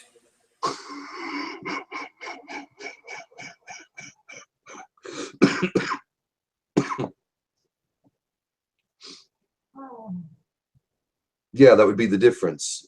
Yeah. Now, if it gets into another area, and again, this is the rare case where then, by all means, make it public. When such and such person is a known and universally recognized, what we would call an apikorus or a min, someone like Shabtai Tzvi, who in the 16th century was a very well-known Jewish leader, who he actually created his own blessing. And I'm not going to repeat the first part of it, but it ends at, blessed are you, our God, who allows the forbidden. He basically tried to do away with this, that nothing was forbidden anymore. Jews can eat whatever they want. Jews can break the Sabbath or whatever they want. A person like that, you are absolutely allowed to go public and go, this guy is nuts. This guy is crazy. This guy is way beyond the pale. Stay away from him. That does not apply to literally any Orthodox rabbi I know today. Not a single one.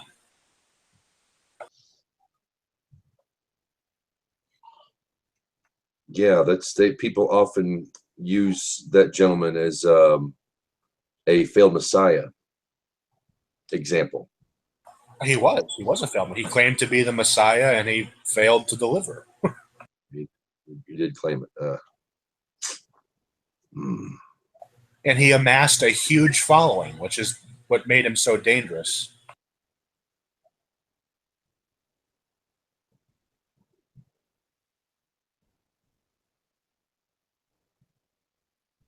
What happened to him? Did he wind up getting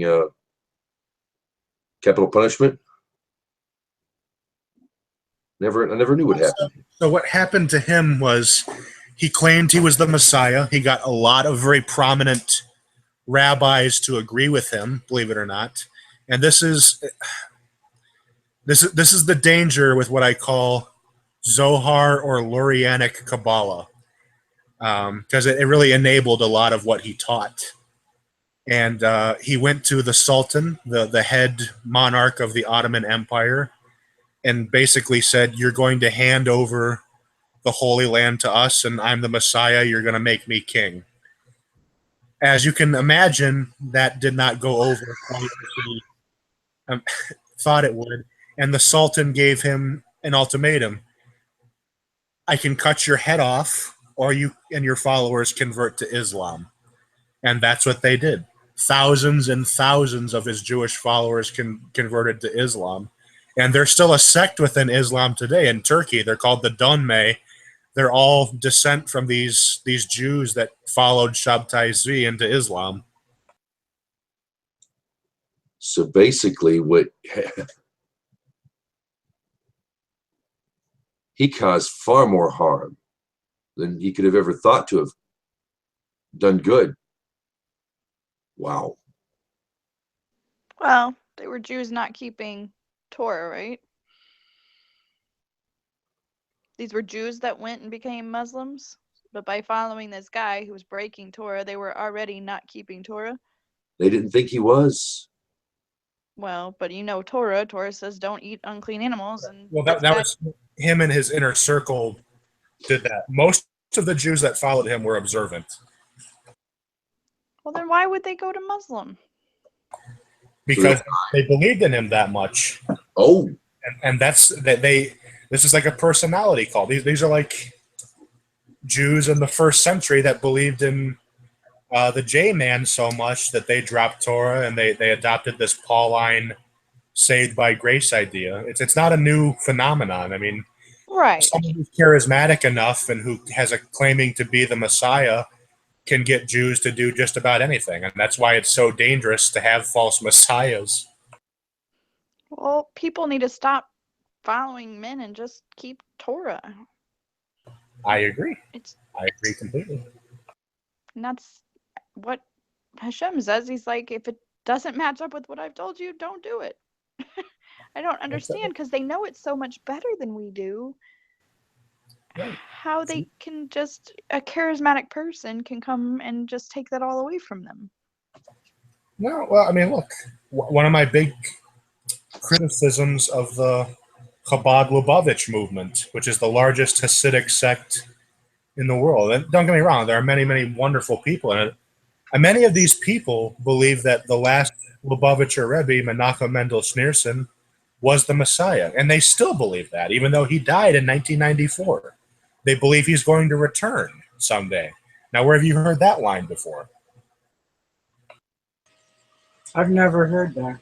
I've seen his name. I've seen his face on the side of buses. Rabbi Rabs. There's a movement here, thankfully a relatively small movement. Not only do they believe he's the Messiah, they believe he was God incarnate. Oh, come on. No, I don't know about that. Come on. Well, I do. Really? Really? Yeah. There's even a book written about it. Yeah, I've heard this. See, I haven't. Don't give me a cinder block outside, honey, because I want to bang my head against hearing about what some of these guys are. We have crazy folks in the world. Very entertaining.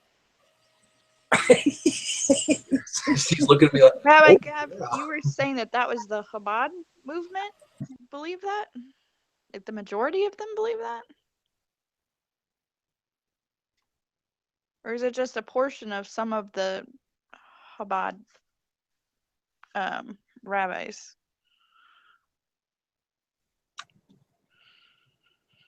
I hear it's small. I hear it's small. Everybody loves the Rebbe. Right. Well, I mean, go ahead. Sorry. It's debatable on whether or not believing the Rebbe is the Messiah would actually be a heresy. It's not good. It's certainly not a good philosophy. It's certainly wrong. But I would not necessarily say, but to take it an extra step further and to say that he has some type of spark of the divine or that he was divine, that's a whole nother matter. And those people definitely do exist. There's a family in the village I live in that actually believes this too. They're very quiet about it, but it certainly happens. The Tanya, where it talks about kind of, I don't know that I can explain how we're all within God, because God is everything, right? So everybody is a piece of Hashem in a way. I'm not going to explain this right. Right. It's again another one of my criticisms of the Hasidic movement is they're basically pantheists. They believe everything has a spark of the divine in it.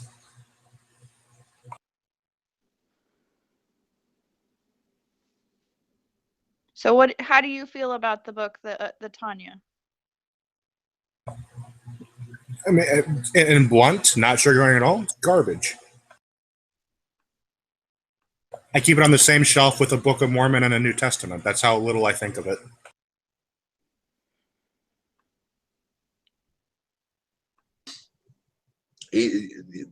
Yeah, not much of a Kabbalistic guy.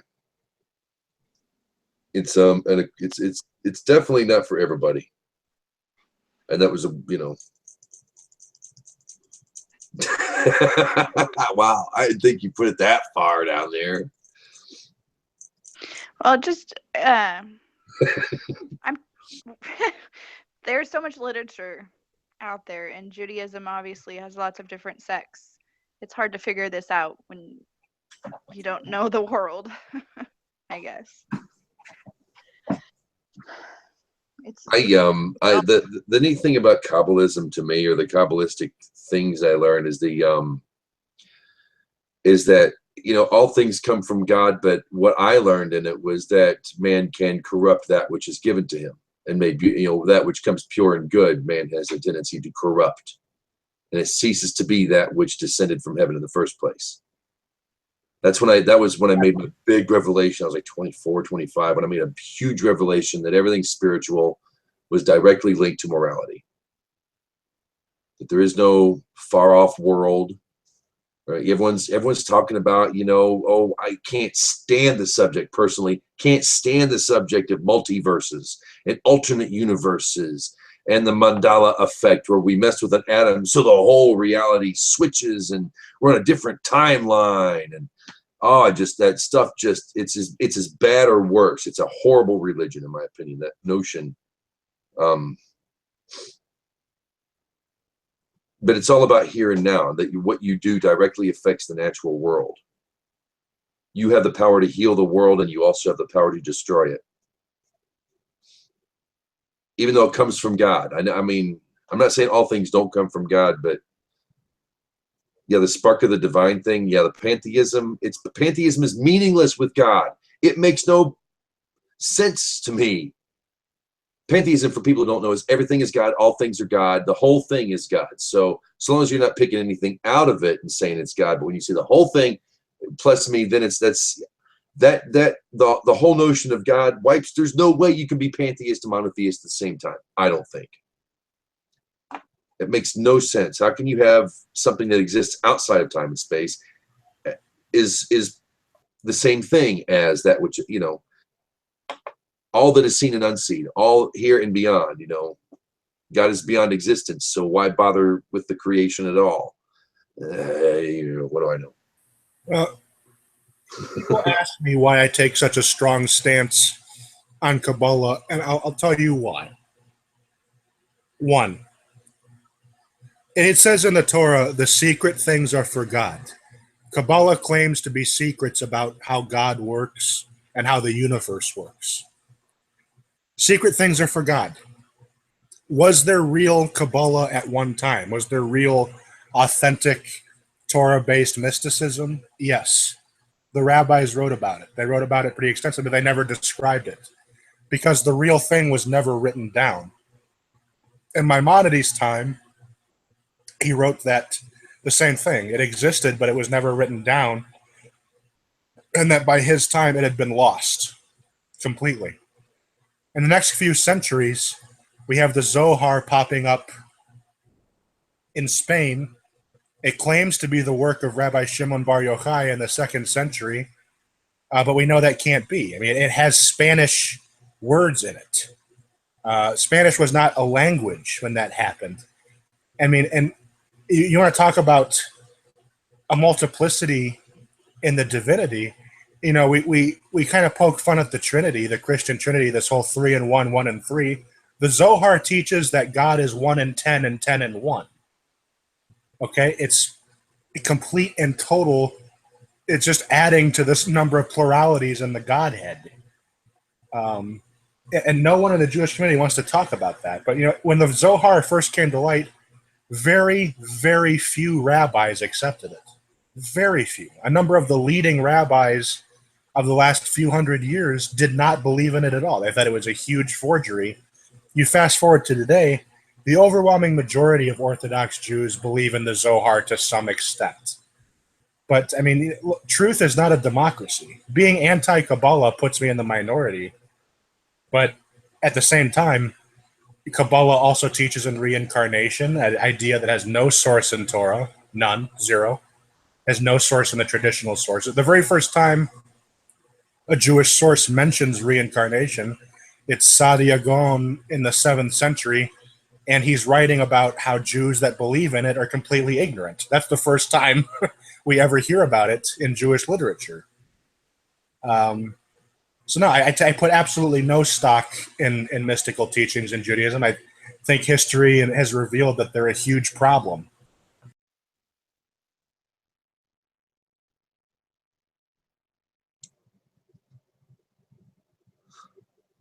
It sparked my interest.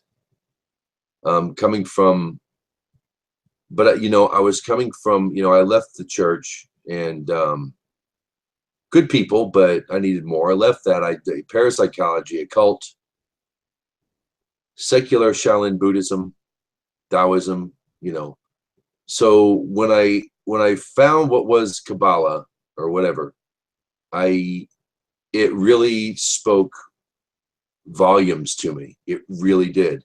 It made a lot of sense on so many levels, like how God works now and here, that God is living, that and I carried it and I read it, and I thought about it, I contemplated, I meditated on it, I talked about it with people, and then there came a point where I just didn't want it anymore, and I've never looked back.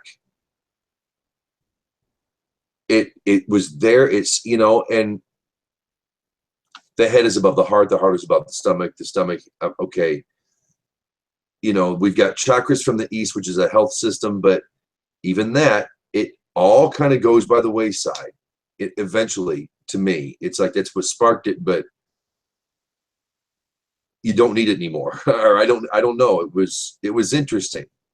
I never knew what it was. I never practiced. People say practice Kabbalah. I don't know what practicing Kabbalah is. I have no clue what any of that is. 10 names of God, 10 commandments, for one law, 10 commandments. Okay, I could get that. You pray, if you're wanting to talk to God on this level, then you would pray through this name. But I never did any of that. I just looked at it. I contemplated it, There's a lot of room in it because there's a whole section of the book called Occult Kabbalah, and that spanned about 3,000 years into the modern day. That it's been, like you say, lost. If not lost, at least it's got a Babel complex, because there's a whole lot of fake stuff out there. And I went through a phase where I was buying, I would go to the library, or I would go to half-price books or whatever, and I would read a book and take it back and take another one. That and Doctor Who. And I found there's a lot of stuff that made no sense, because as soon as the copy that I had, I immediately went out and bought my JPS Tanakh and began reading that page for page, Genesis forward. And that is one of the things that led me away from Kabbalah. But there's a lot of stuff out there that's a little silly. I would say almost atheistic, if that's possible. And there's some stuff that's just downright spooky. Just spooky, spook. What do you call it? Oh yeah. Red ribbon wearing, red yarn wearing. Oh yeah. Well, me and my wife call it. We call it Judo. That's great.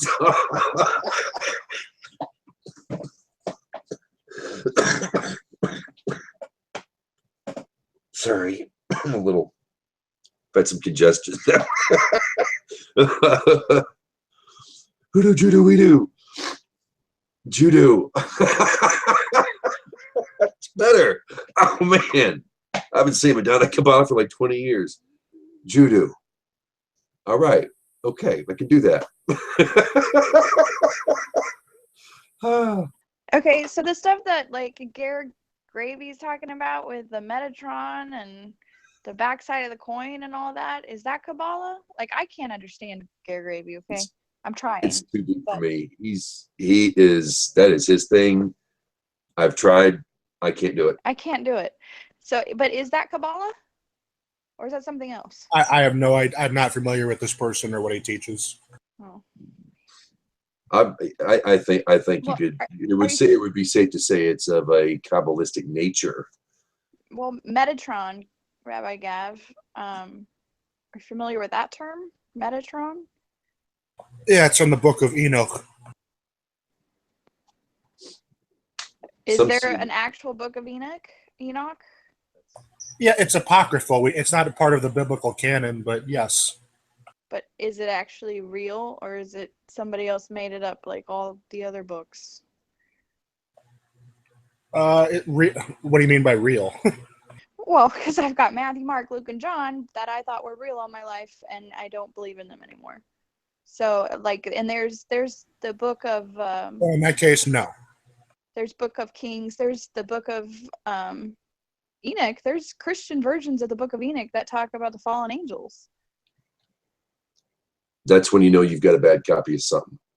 But is there a good copy? Is there a real Book of Enoch? Well, I mean, we have fragments from the Dead Sea Scrolls. The community that wrote those 2,000 years ago obviously believed in it, but it doesn't really mean anything. There was a lot of, from what I understand back then, it was a desert. It was a spiritual desert. There's a reason why the temple came down, the second temple, I should say.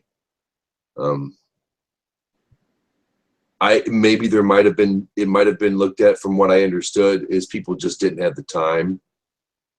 When the temple comes down and you're booted out of your homeland, and the Romans are making better headway in the lands you're about to settle than you are,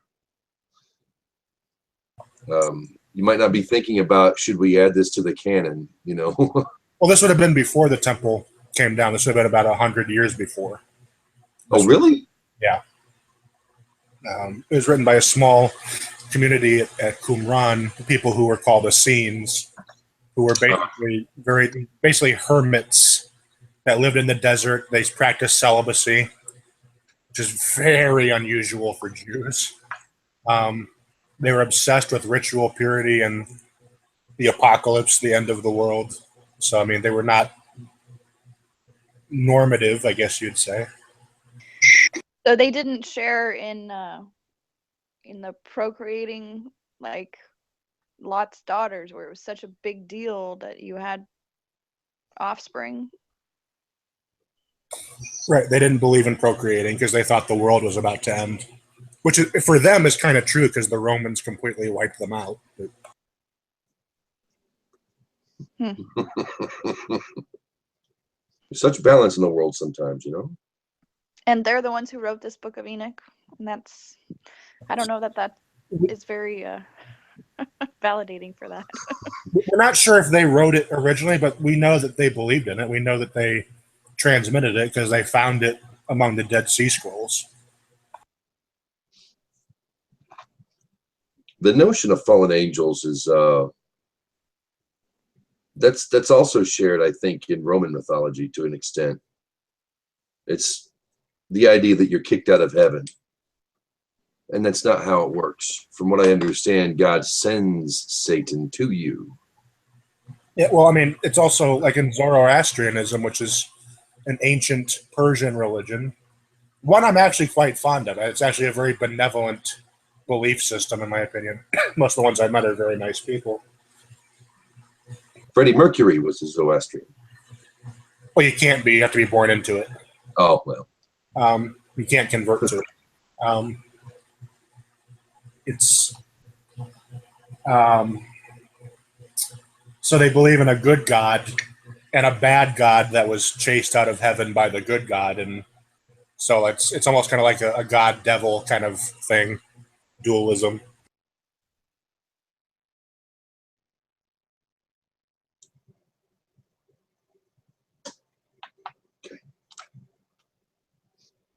Yeah, the good wolf and bad wolf scenario. That's the difference in Judaism, I think, and it's one of the things I rave on. I always rave against. I guess when you get in a conversation, I'm adamant that there are no fallen angels. There's no war in heaven. Never was a war in heaven. There's no point in a war in heaven. It just doesn't happen. Are there demons? Yes. Is there a Satan? Yes.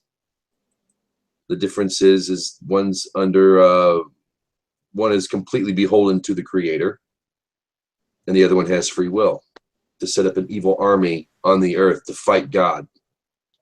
And he's everywhere. The prince of the air, the evil one, rules this world. Well, it's not even really that.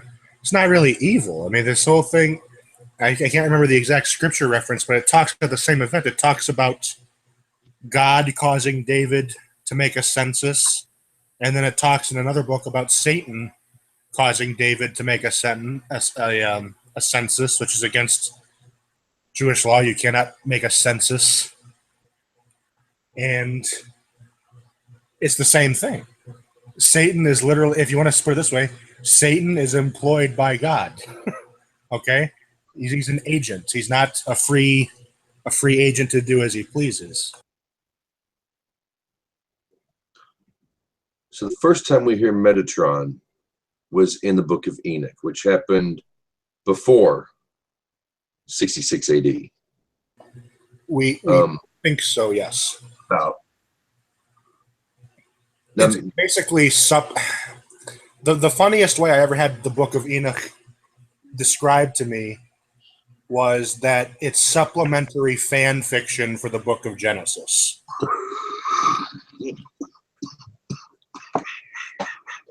It attempts to fill in some of the blanks between Genesis 1 and Genesis 12 with the flood and everything else and the fall of man. It just gives you some more details to the story. Right. Yeah, I've read it. I read it when I was in the Hebrew Roots. I read it. That was very interesting. But when I came to Ger and my first Chabad class, Noahide class, the rabbi basically said that belief that Satan is in a war against God, that's the idolatry, because you have idolized Satan that he would have such power. And that is worse than believing in Yeshua as a Messiah, because he's just, believing in a prophet isn't that big of a deal versus believing in something like Satan that has power against God. And that that changed my whole world, not believing that Satan was the bad guy, not believing that Armageddon was going to have these beasts coming out of the center of the earth and this woman, it changed my whole perspective on life, not believing that Satan was powerful in that way.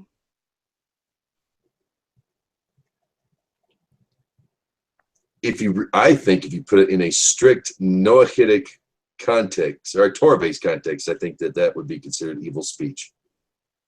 One could call it idolatry. You could call it shitufi. You could say a lot of things, but I would say it's an evil speech. It's different to have a partner with God. God's got a partner, brother Jesus, buddy Jesus. He's your pal. And he'll always be your pal.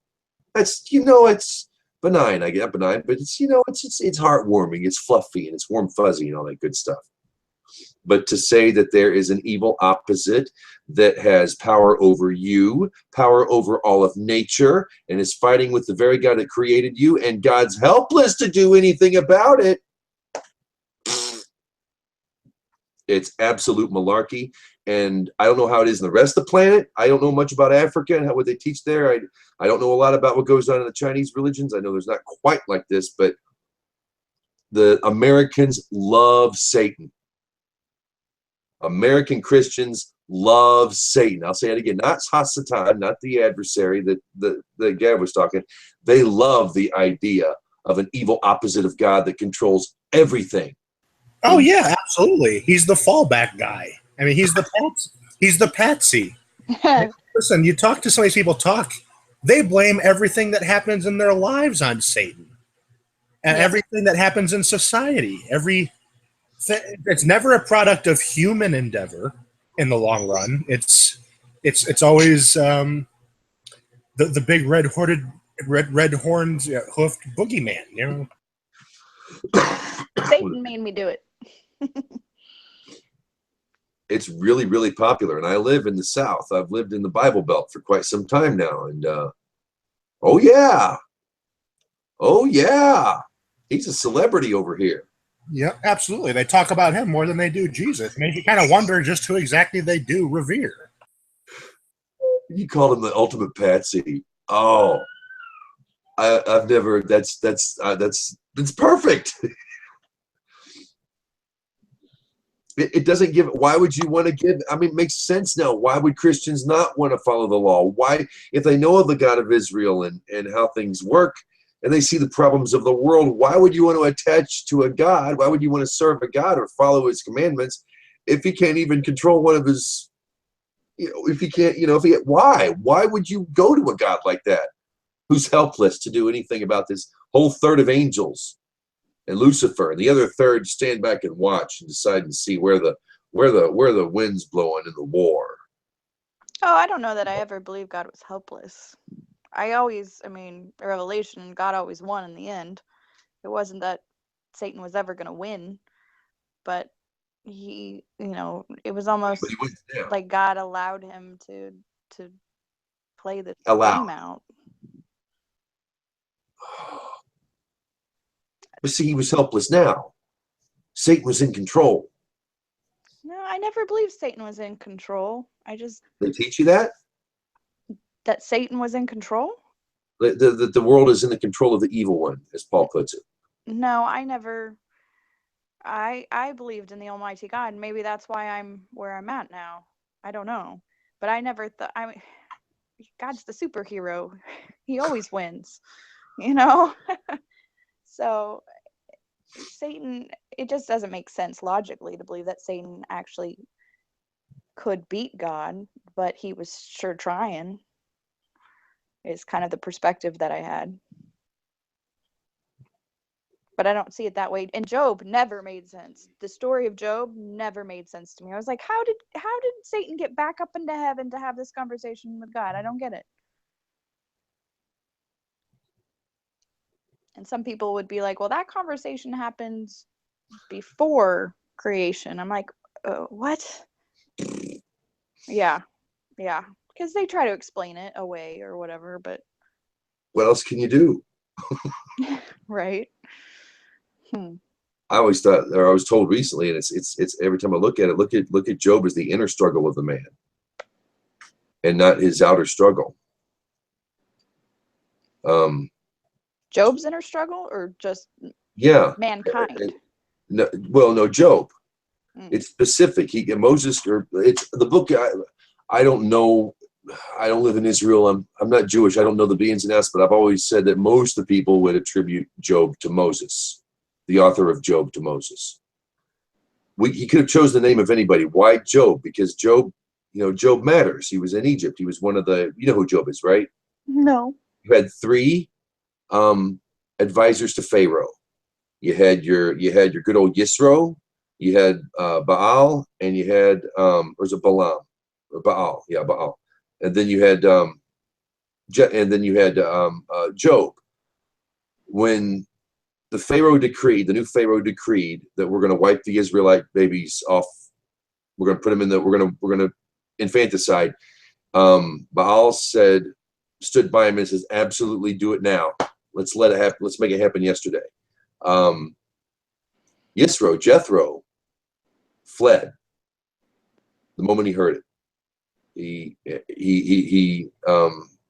legend has it, he grabbed Hebrew artifacts and left and went to Midian. And Job stayed silent. So this would be the story because of Job's silence. I could be wrong in this, and Gav, correct me if I'm wrong, but that's how I heard it. This is what he had to go through because he stayed silent. He never made up his mind, so God was going to make him make up his mind, was going to test him to the end, to the point where no man, well, maybe other men wouldn't have happened. But people, I know people in the West like to use that as a description. Well, this is about humanity. No, that's about a very specific person. Well, it would make sense, a lot more sense on why his whole family was slaughtered, I guess. I've never heard that before. This is I'm- interesting. Yeah, I've never Really, heard. about Job? Yes. Yeah, he was silent.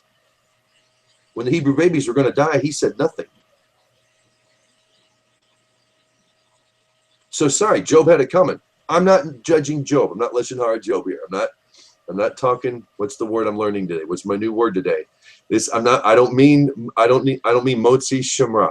Okay, that's not what I'm at. But Right, but if it's not true, then it would definitely be lashon hara, because it has definitely marred my opinion of Job if it's true. he had to be tested, and God gave him. God returned everything he took. Well, I'm sorry. How do you return children? Having more children is not returning children. The child is dead. It's dead. You have another child. It does not return the previous child. Israelite babies. No. I'm sorry. You take my oldest son away from me and you give me another son. I still miss my oldest son. True. No, what happened to Job was devastating. And it wouldn't be the same just to replace his family. And So that's why I don't understand why you said what you did, because the whole kind of quote bet unquote was to see if Job would deny God. Mm-hmm. So it doesn't make sense for him to stand quiet and then be tested. I'm missing the point somewhere there. That's compared to the other three advisors. Look what happened to Baal. And then look what happened to Jethro. He was the father-in-law of Moses. I know who Jethro is. Yes. The Israel loved him when he approached. The elders came out to greet him. Everybody, it's Jethro. And then the man who stayed silent. Those were God said, Israel is my firstborn. And he slaughtered Egypt's firstborn. And Job stayed silent. He didn't preserve anything of the Hebrews like Jethro did. He didn't try to stop or reason with Pharaoh. He stayed silent while the one guy was egging it on. Well, Job stayed silent when God was doing all the curses on him too, or when Satan was doing all the curses on him too. He stayed silent. He didn't curse God. That's right, but he was being tempted too. This is why it might be. And I wish Pathav Avraham was here. He's a great guy. Yemenite Jewish fella comes in here and brilliant. He's wicked smart. He's writing a paper. He's been writing for years. He says about how we look at Job as the struggle within Job himself. That he got a vision of, that this would be the internal struggle that he went through as a human being. Not necessarily as a historical factual event. That we wouldn't take it quite like that, but if you were to look if you were to have in your conscience and your own mind, and you did something you shouldn't have done, and it eats at you, and one day, your own the vision of your own goodness is put to a test. And when it happens, your world falls apart.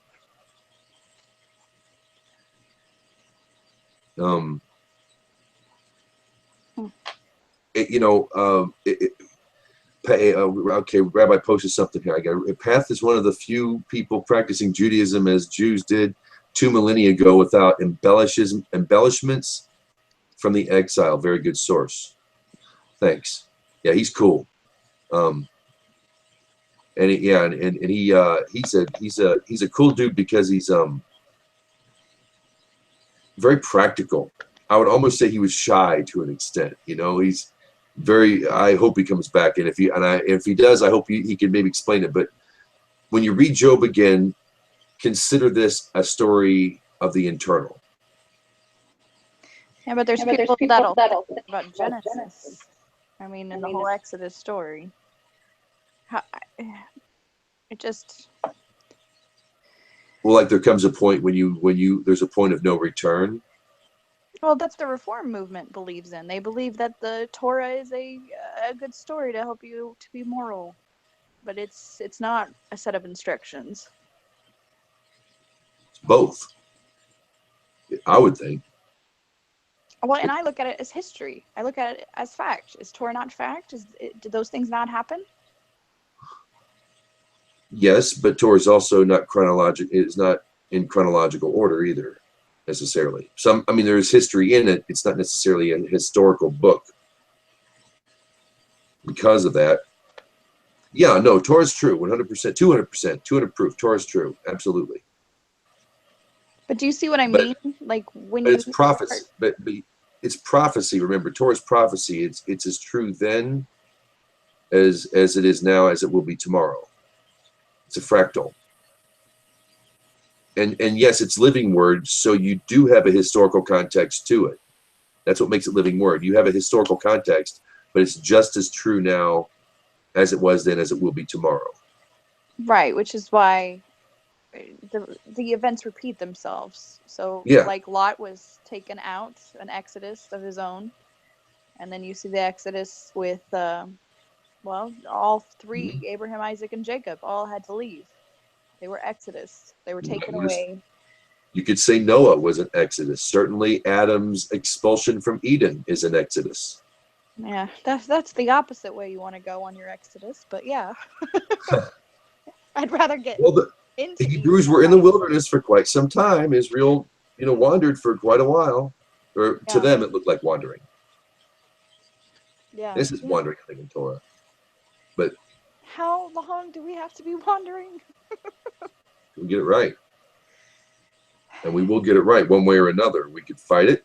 You can fight a wave, or you can surf it. Okay, right on. When we get it right, where are we going? Garum. We're all by ourselves in different places right now.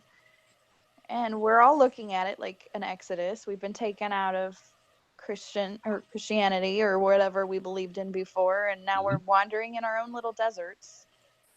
When do we get out of the desert? What gets us out of the desert? Maybe that's the better question. Embrace it. What? Embrace it and don't view it as a bad thing. Jews were always good at planting trees, weren't they? Still are. In a wilderness, civilizing a wilderness. The people,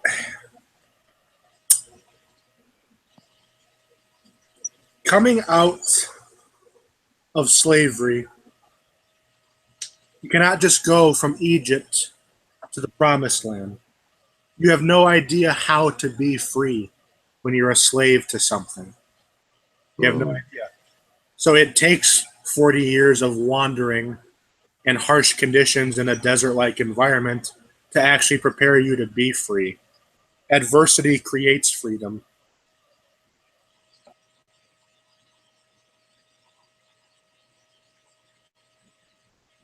Okay, so embracing the situation that we've been moved to. And elevate it. What? So I look at embracing as accepting. How do you elevate? Dirt. What? Pure potential. And all that it's pure potential. Dirt is pure potential. What do you do with it? So plant trees? Are you being literal? Well, plant crops. Planting trees in a wilderness would be like civilizing, creating an oasis in a desert. But yeah, if you have dirt, you can enjoy the dirt. Whether it's the smell of the grass, you can plant a field on it and feed people. You can build a business that serves the community and make some money and it's pure potential. Try to make the world a better place where you're at now. For me, it's a learning thing. I'm never going to get to the promised land, but I'll get as close as I can, and maybe I will get. I could be wrong. What do I know? I said I never do a lot of things. So did Hashem send me here to do that, to elevate it, to make it a better place? That's why I'm here. I don't know. That's between you and God.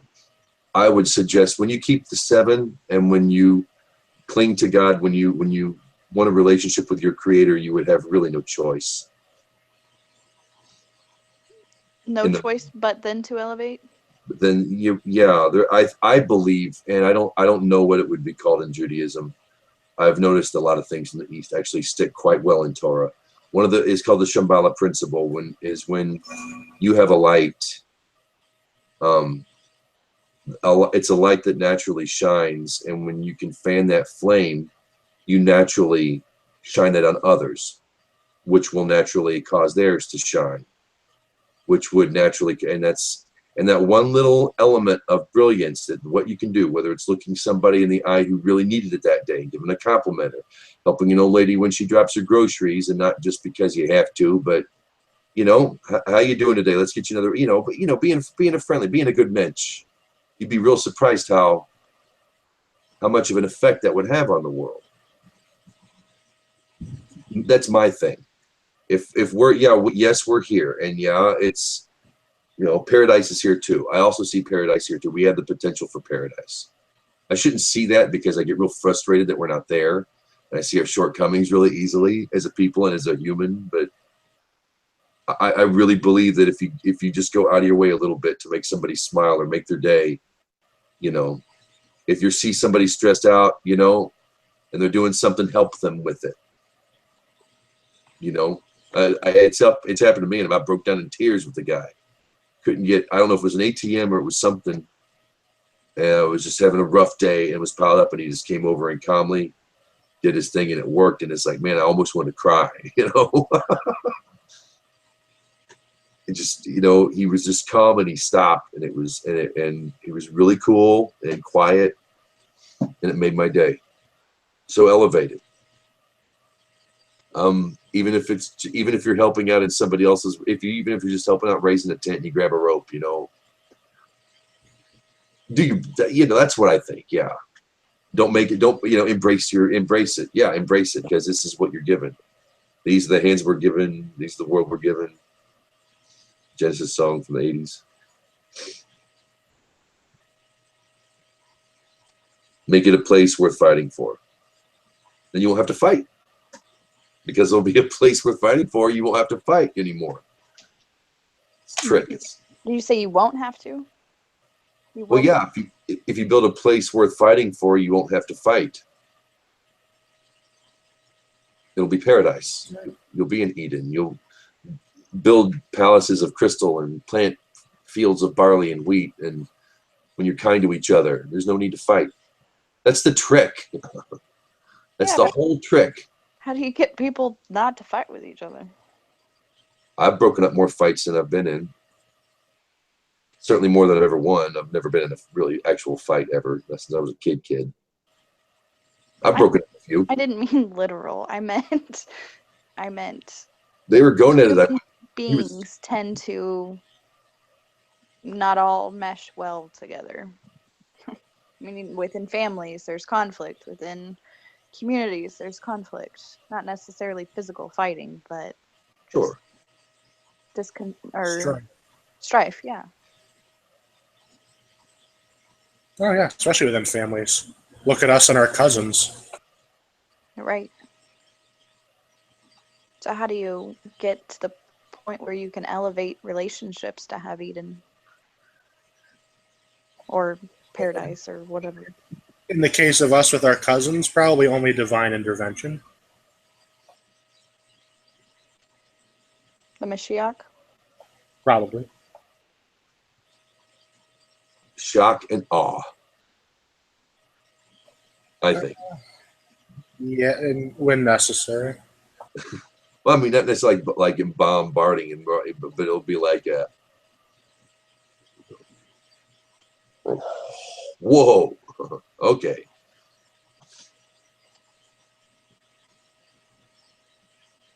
It starts with I think you're there already. In my personal opinion, I don't know you that well, but the fact that you care enough to do it, and you've got a good source, get the best source in the universe, to guide you. I know we want it now. And it is here. Maybe that is how you do it. Find the paradise. It's here. It's not far. I mean, the potential for paradise in a Star Trek universe where there's no more greed and poverty. Sure, you've got you're still people, but when you get rid of war, when you get rid of poverty, a lot of things change. And the fact that our morality directly affects nature, I know it's a Kabbalistic thing. I believe that. I think that's the science of it. I really think that our morality directly affects the world around us. Well,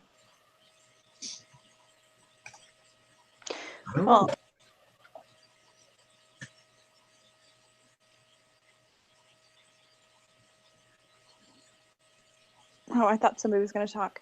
I know that with the current president, there has been a change in atmosphere as far as how certain demographics are no longer in the spotlight and other demographics are no longer hated.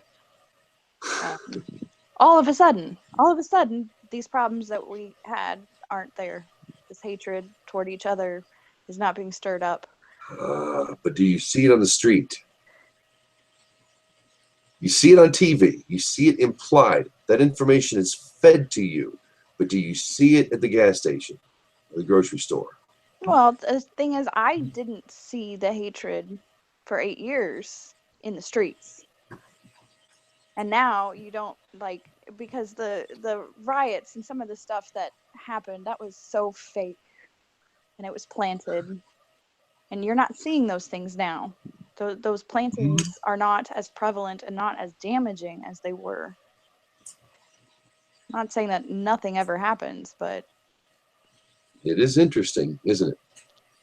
But as far as speaking things into existence, it sure seems like more peace is being spoken into existence. Although there's been retribution for the Jews for sure in America because of it, unfortunately. But they're going for the Muslims too. Yeah. I mean, and I would not doubt if it's the same thing. It's all implied. Yeah. I really don't see that hate in my neighbors. Right. Not as much as you think. And anything given to them has always been implied. It's not organic. It's not natural. These things aren't happening on our streets. Not here in the Midwest, anyway. I mean, I know other places. I've seen what happens on TV, TEEVEE, the TV tube. I see what happens there. I see what's posted on Facebook and what news tells me, but I don't see it face to face. I don't see that. Well, the Kansas City Royals won the World Championship a couple of years ago. Yes, ma'am. I was at that parade, that giant parade with thousands and thousands of people, and there was 800,000 people, and there was only 3 arrests, and they weren't even that big of a deal. They were just drunk and disorderly. That was a lot of people, and it was crowded, and it was uncomfortable, and there was peace. And there was, every demographic was there. So, and you had a lot less people, I think, the next year when San Francisco won, and they had all kinds of problems. Or the previous year, and they had all kinds of problems. But I think it just, I don't know. I don't see that hatred in Missouri and in Iowa. I don't see that in my neighborhood. Most people don't. You're gonna be shown something down the street, or the same footage over and over. You gotta watch out for that. Yeah, there was a comment on one of the Gare threads about somebody not wanting to go over to Israel because of the fighting between the family, right? With the Muslims, and that they were, as it was insinuated, they were afraid to go over there. And I don't know if it was one of the rabbis or a Jew responded, "No, you should come, absolutely come and be in the whole, the Holy Land." And For sure. it's hard from this perspective because all we see from this side of it is that there's missiles that are shot at Israel all the time, and there's fighting, and there's suicide bombers, and it looks scary. I saw more people shot and killed when I lived in Cleveland, Ohio, than living where I do now.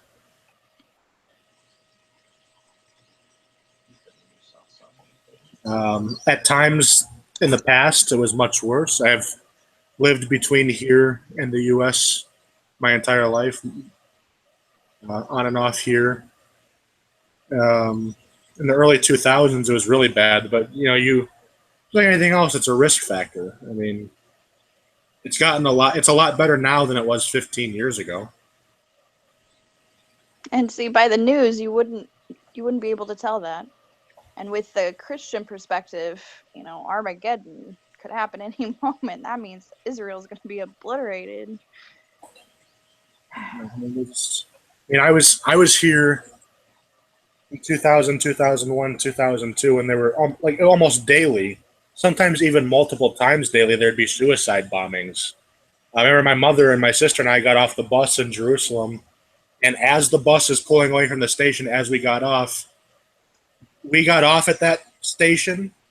The suicide bomber got on at that station, and less than a block later, it blew up. Oh my goodness. Oh. That doesn't help me want to go over there, Gav. But suicide bombings don't happen here anymore because we've come up with ways to keep them out. They don't happen? They're still on the news. Not here. They don't happen. No, there's no way for them to get to population centers here anymore. Now that we've built a wall and actually have a border that we can enforce with them. So are they happening on the other side? Maybe I don't know. They try. We make it very, very hard for the terrorists to get the materials they need to do that. And that's why you see so many news reports of stabbings and car rammings, because they'll use whatever they can to try and kill us. And if they can't get a gun or if they can't get a bomb, they'll use whatever they can find. And who doesn't have a knife in their kitchen? But I've heard stories of like a lot of the missiles that get shot in there will land and not detonate, don't make it, or the shield, the iron shield, or your missile system knocks them out. Yeah. Yep. These are like things of miracles. People sitting in their living room and blah. Well, it's like in 1991, in response to Operation Desert Storm, Saddam Hussein launched 39 Scud missiles at Israel. It didn't hurt anybody. By some miracle, it hit empty buildings where people who were already in shelters. Only one person died and all that. It was an elderly gentleman who had a heart attack. It had nothing to do with the missiles itself. And these were missiles that were fired at the middle of cities. So and thank God he didn't use chemicals, right? That was the big concern, that he was going to load one of these warheads with a chemical agent of some kind. He never did. But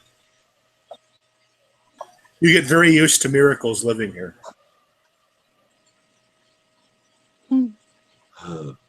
That's terrifying and scary and wonderful at the same time. I should not be alive. There are things that happen to me that there's no real explanation why I'm still here. But so basically, almost everybody has a story like that here. So basically, even though it is dangerous, it doesn't matter because Hashem is there protecting. Yeah, I mean, look. When it's your time, it's your time. When God has decided that there is no more purpose for you left to be in the world, you are not going to be here 1 second longer. And it doesn't matter if that happens in a car crash in Dallas, Texas, or in a missile strike here.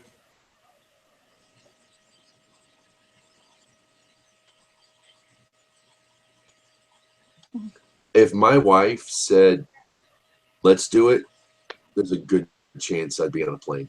I'd go down to my local Kabbat house, only Orthodox place around here for miles.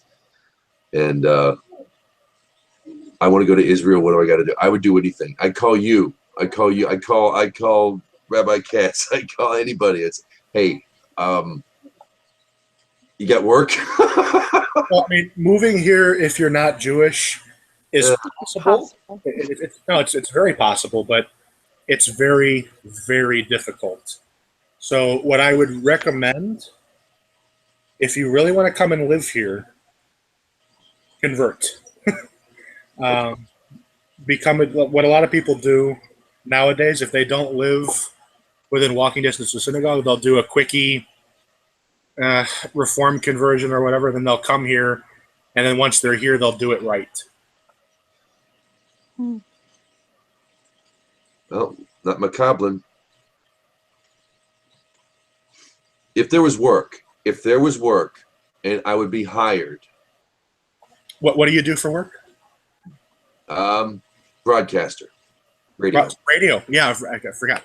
And you speak English. Yep. No problem. Absolutely no problem. You go to work for Aretz Sheva. They have the largest English broadcasting radio show in the Middle East. I could do it. I would to work there. And they have a Noahide hour. They have a non-Jewish guy who lives in America who broadcasts on Aretz Sheva, which is kind of funny. Good for him. Yeah, but what he's saying is you could do that in Israel. Yeah, I know. I would want want to go just because if I don't know what it is, my eyes strayed there, and that was the reason why I didn't. One of the reasons why that helped me not want to go back after an embarrassing thing that happened with anyway we didn't want to go back. And one of the things was and I don't want to go to Israel. I want to go to Israel. I'm a Texan, damn it. I never understood that for I don't know 10 years or so, and then I got it, and my eye always strays. I can't deny it. What do I know? I know nothing. If I go over there, I know enough to keep my mouth shut and what to respect, and but my eye strays to Israel a bit because if things happen now and the fit was going to hit the shan in the world, I would be Canaan Kung Fu sitting outside the temple with the rain coming down on me, waiting for the door to open. That's where I would go. That would be the first thing I would think of. That's my destination. I don't know. Don't listen to me. Yeah, but if the temple's there, we can be ger. We don't, in theory. Yeah, then I would know what it's like to be ger. Yeah, then I would get the real true taste of it. Then I would probably eat a lot better too. No, if you ever get the chance, please do come. We have spare bedrooms here. My wife is a fantastic cook. I'm very happy to play tour guide. What part of Israel are you in, Gav? I live outside of a city called Netanya. I live in a small farming village called Kfar Haroeh. It's about 10 minutes from the ocean or the Mediterranean Sea. There's maybe about 1,500 families that live here. How far away? I know where Hayam Chlorphine lives, up north of Capernaum. Yeah, I used to live up that way. I used to live in Tiberia, which in English is Tiberias, which is right on the Sea of Galilee. And so where you are now, was that maybe between that and... Like right in the middle of the country. Okay. Well, that's cool. I might take you up on that. Absolutely. On that note, I'm going to end the live broadcast. Kara, I know your name. Darn it. I haven't seen you in so long, and I'm so bad with usernames and real names sometimes. It is good to see you. Is your mic working? Can you talk? Type 1. No. All right. We're going to end the live portion right now. If you like what you see and you stayed this long, great. The Idol Smasher YouTube page, Nilvah Nexus Facebook page, on behalf of Brooke and Kara and Gav and Rosalie and everybody else, myself, shalom, y'all. Shalom. Shalom.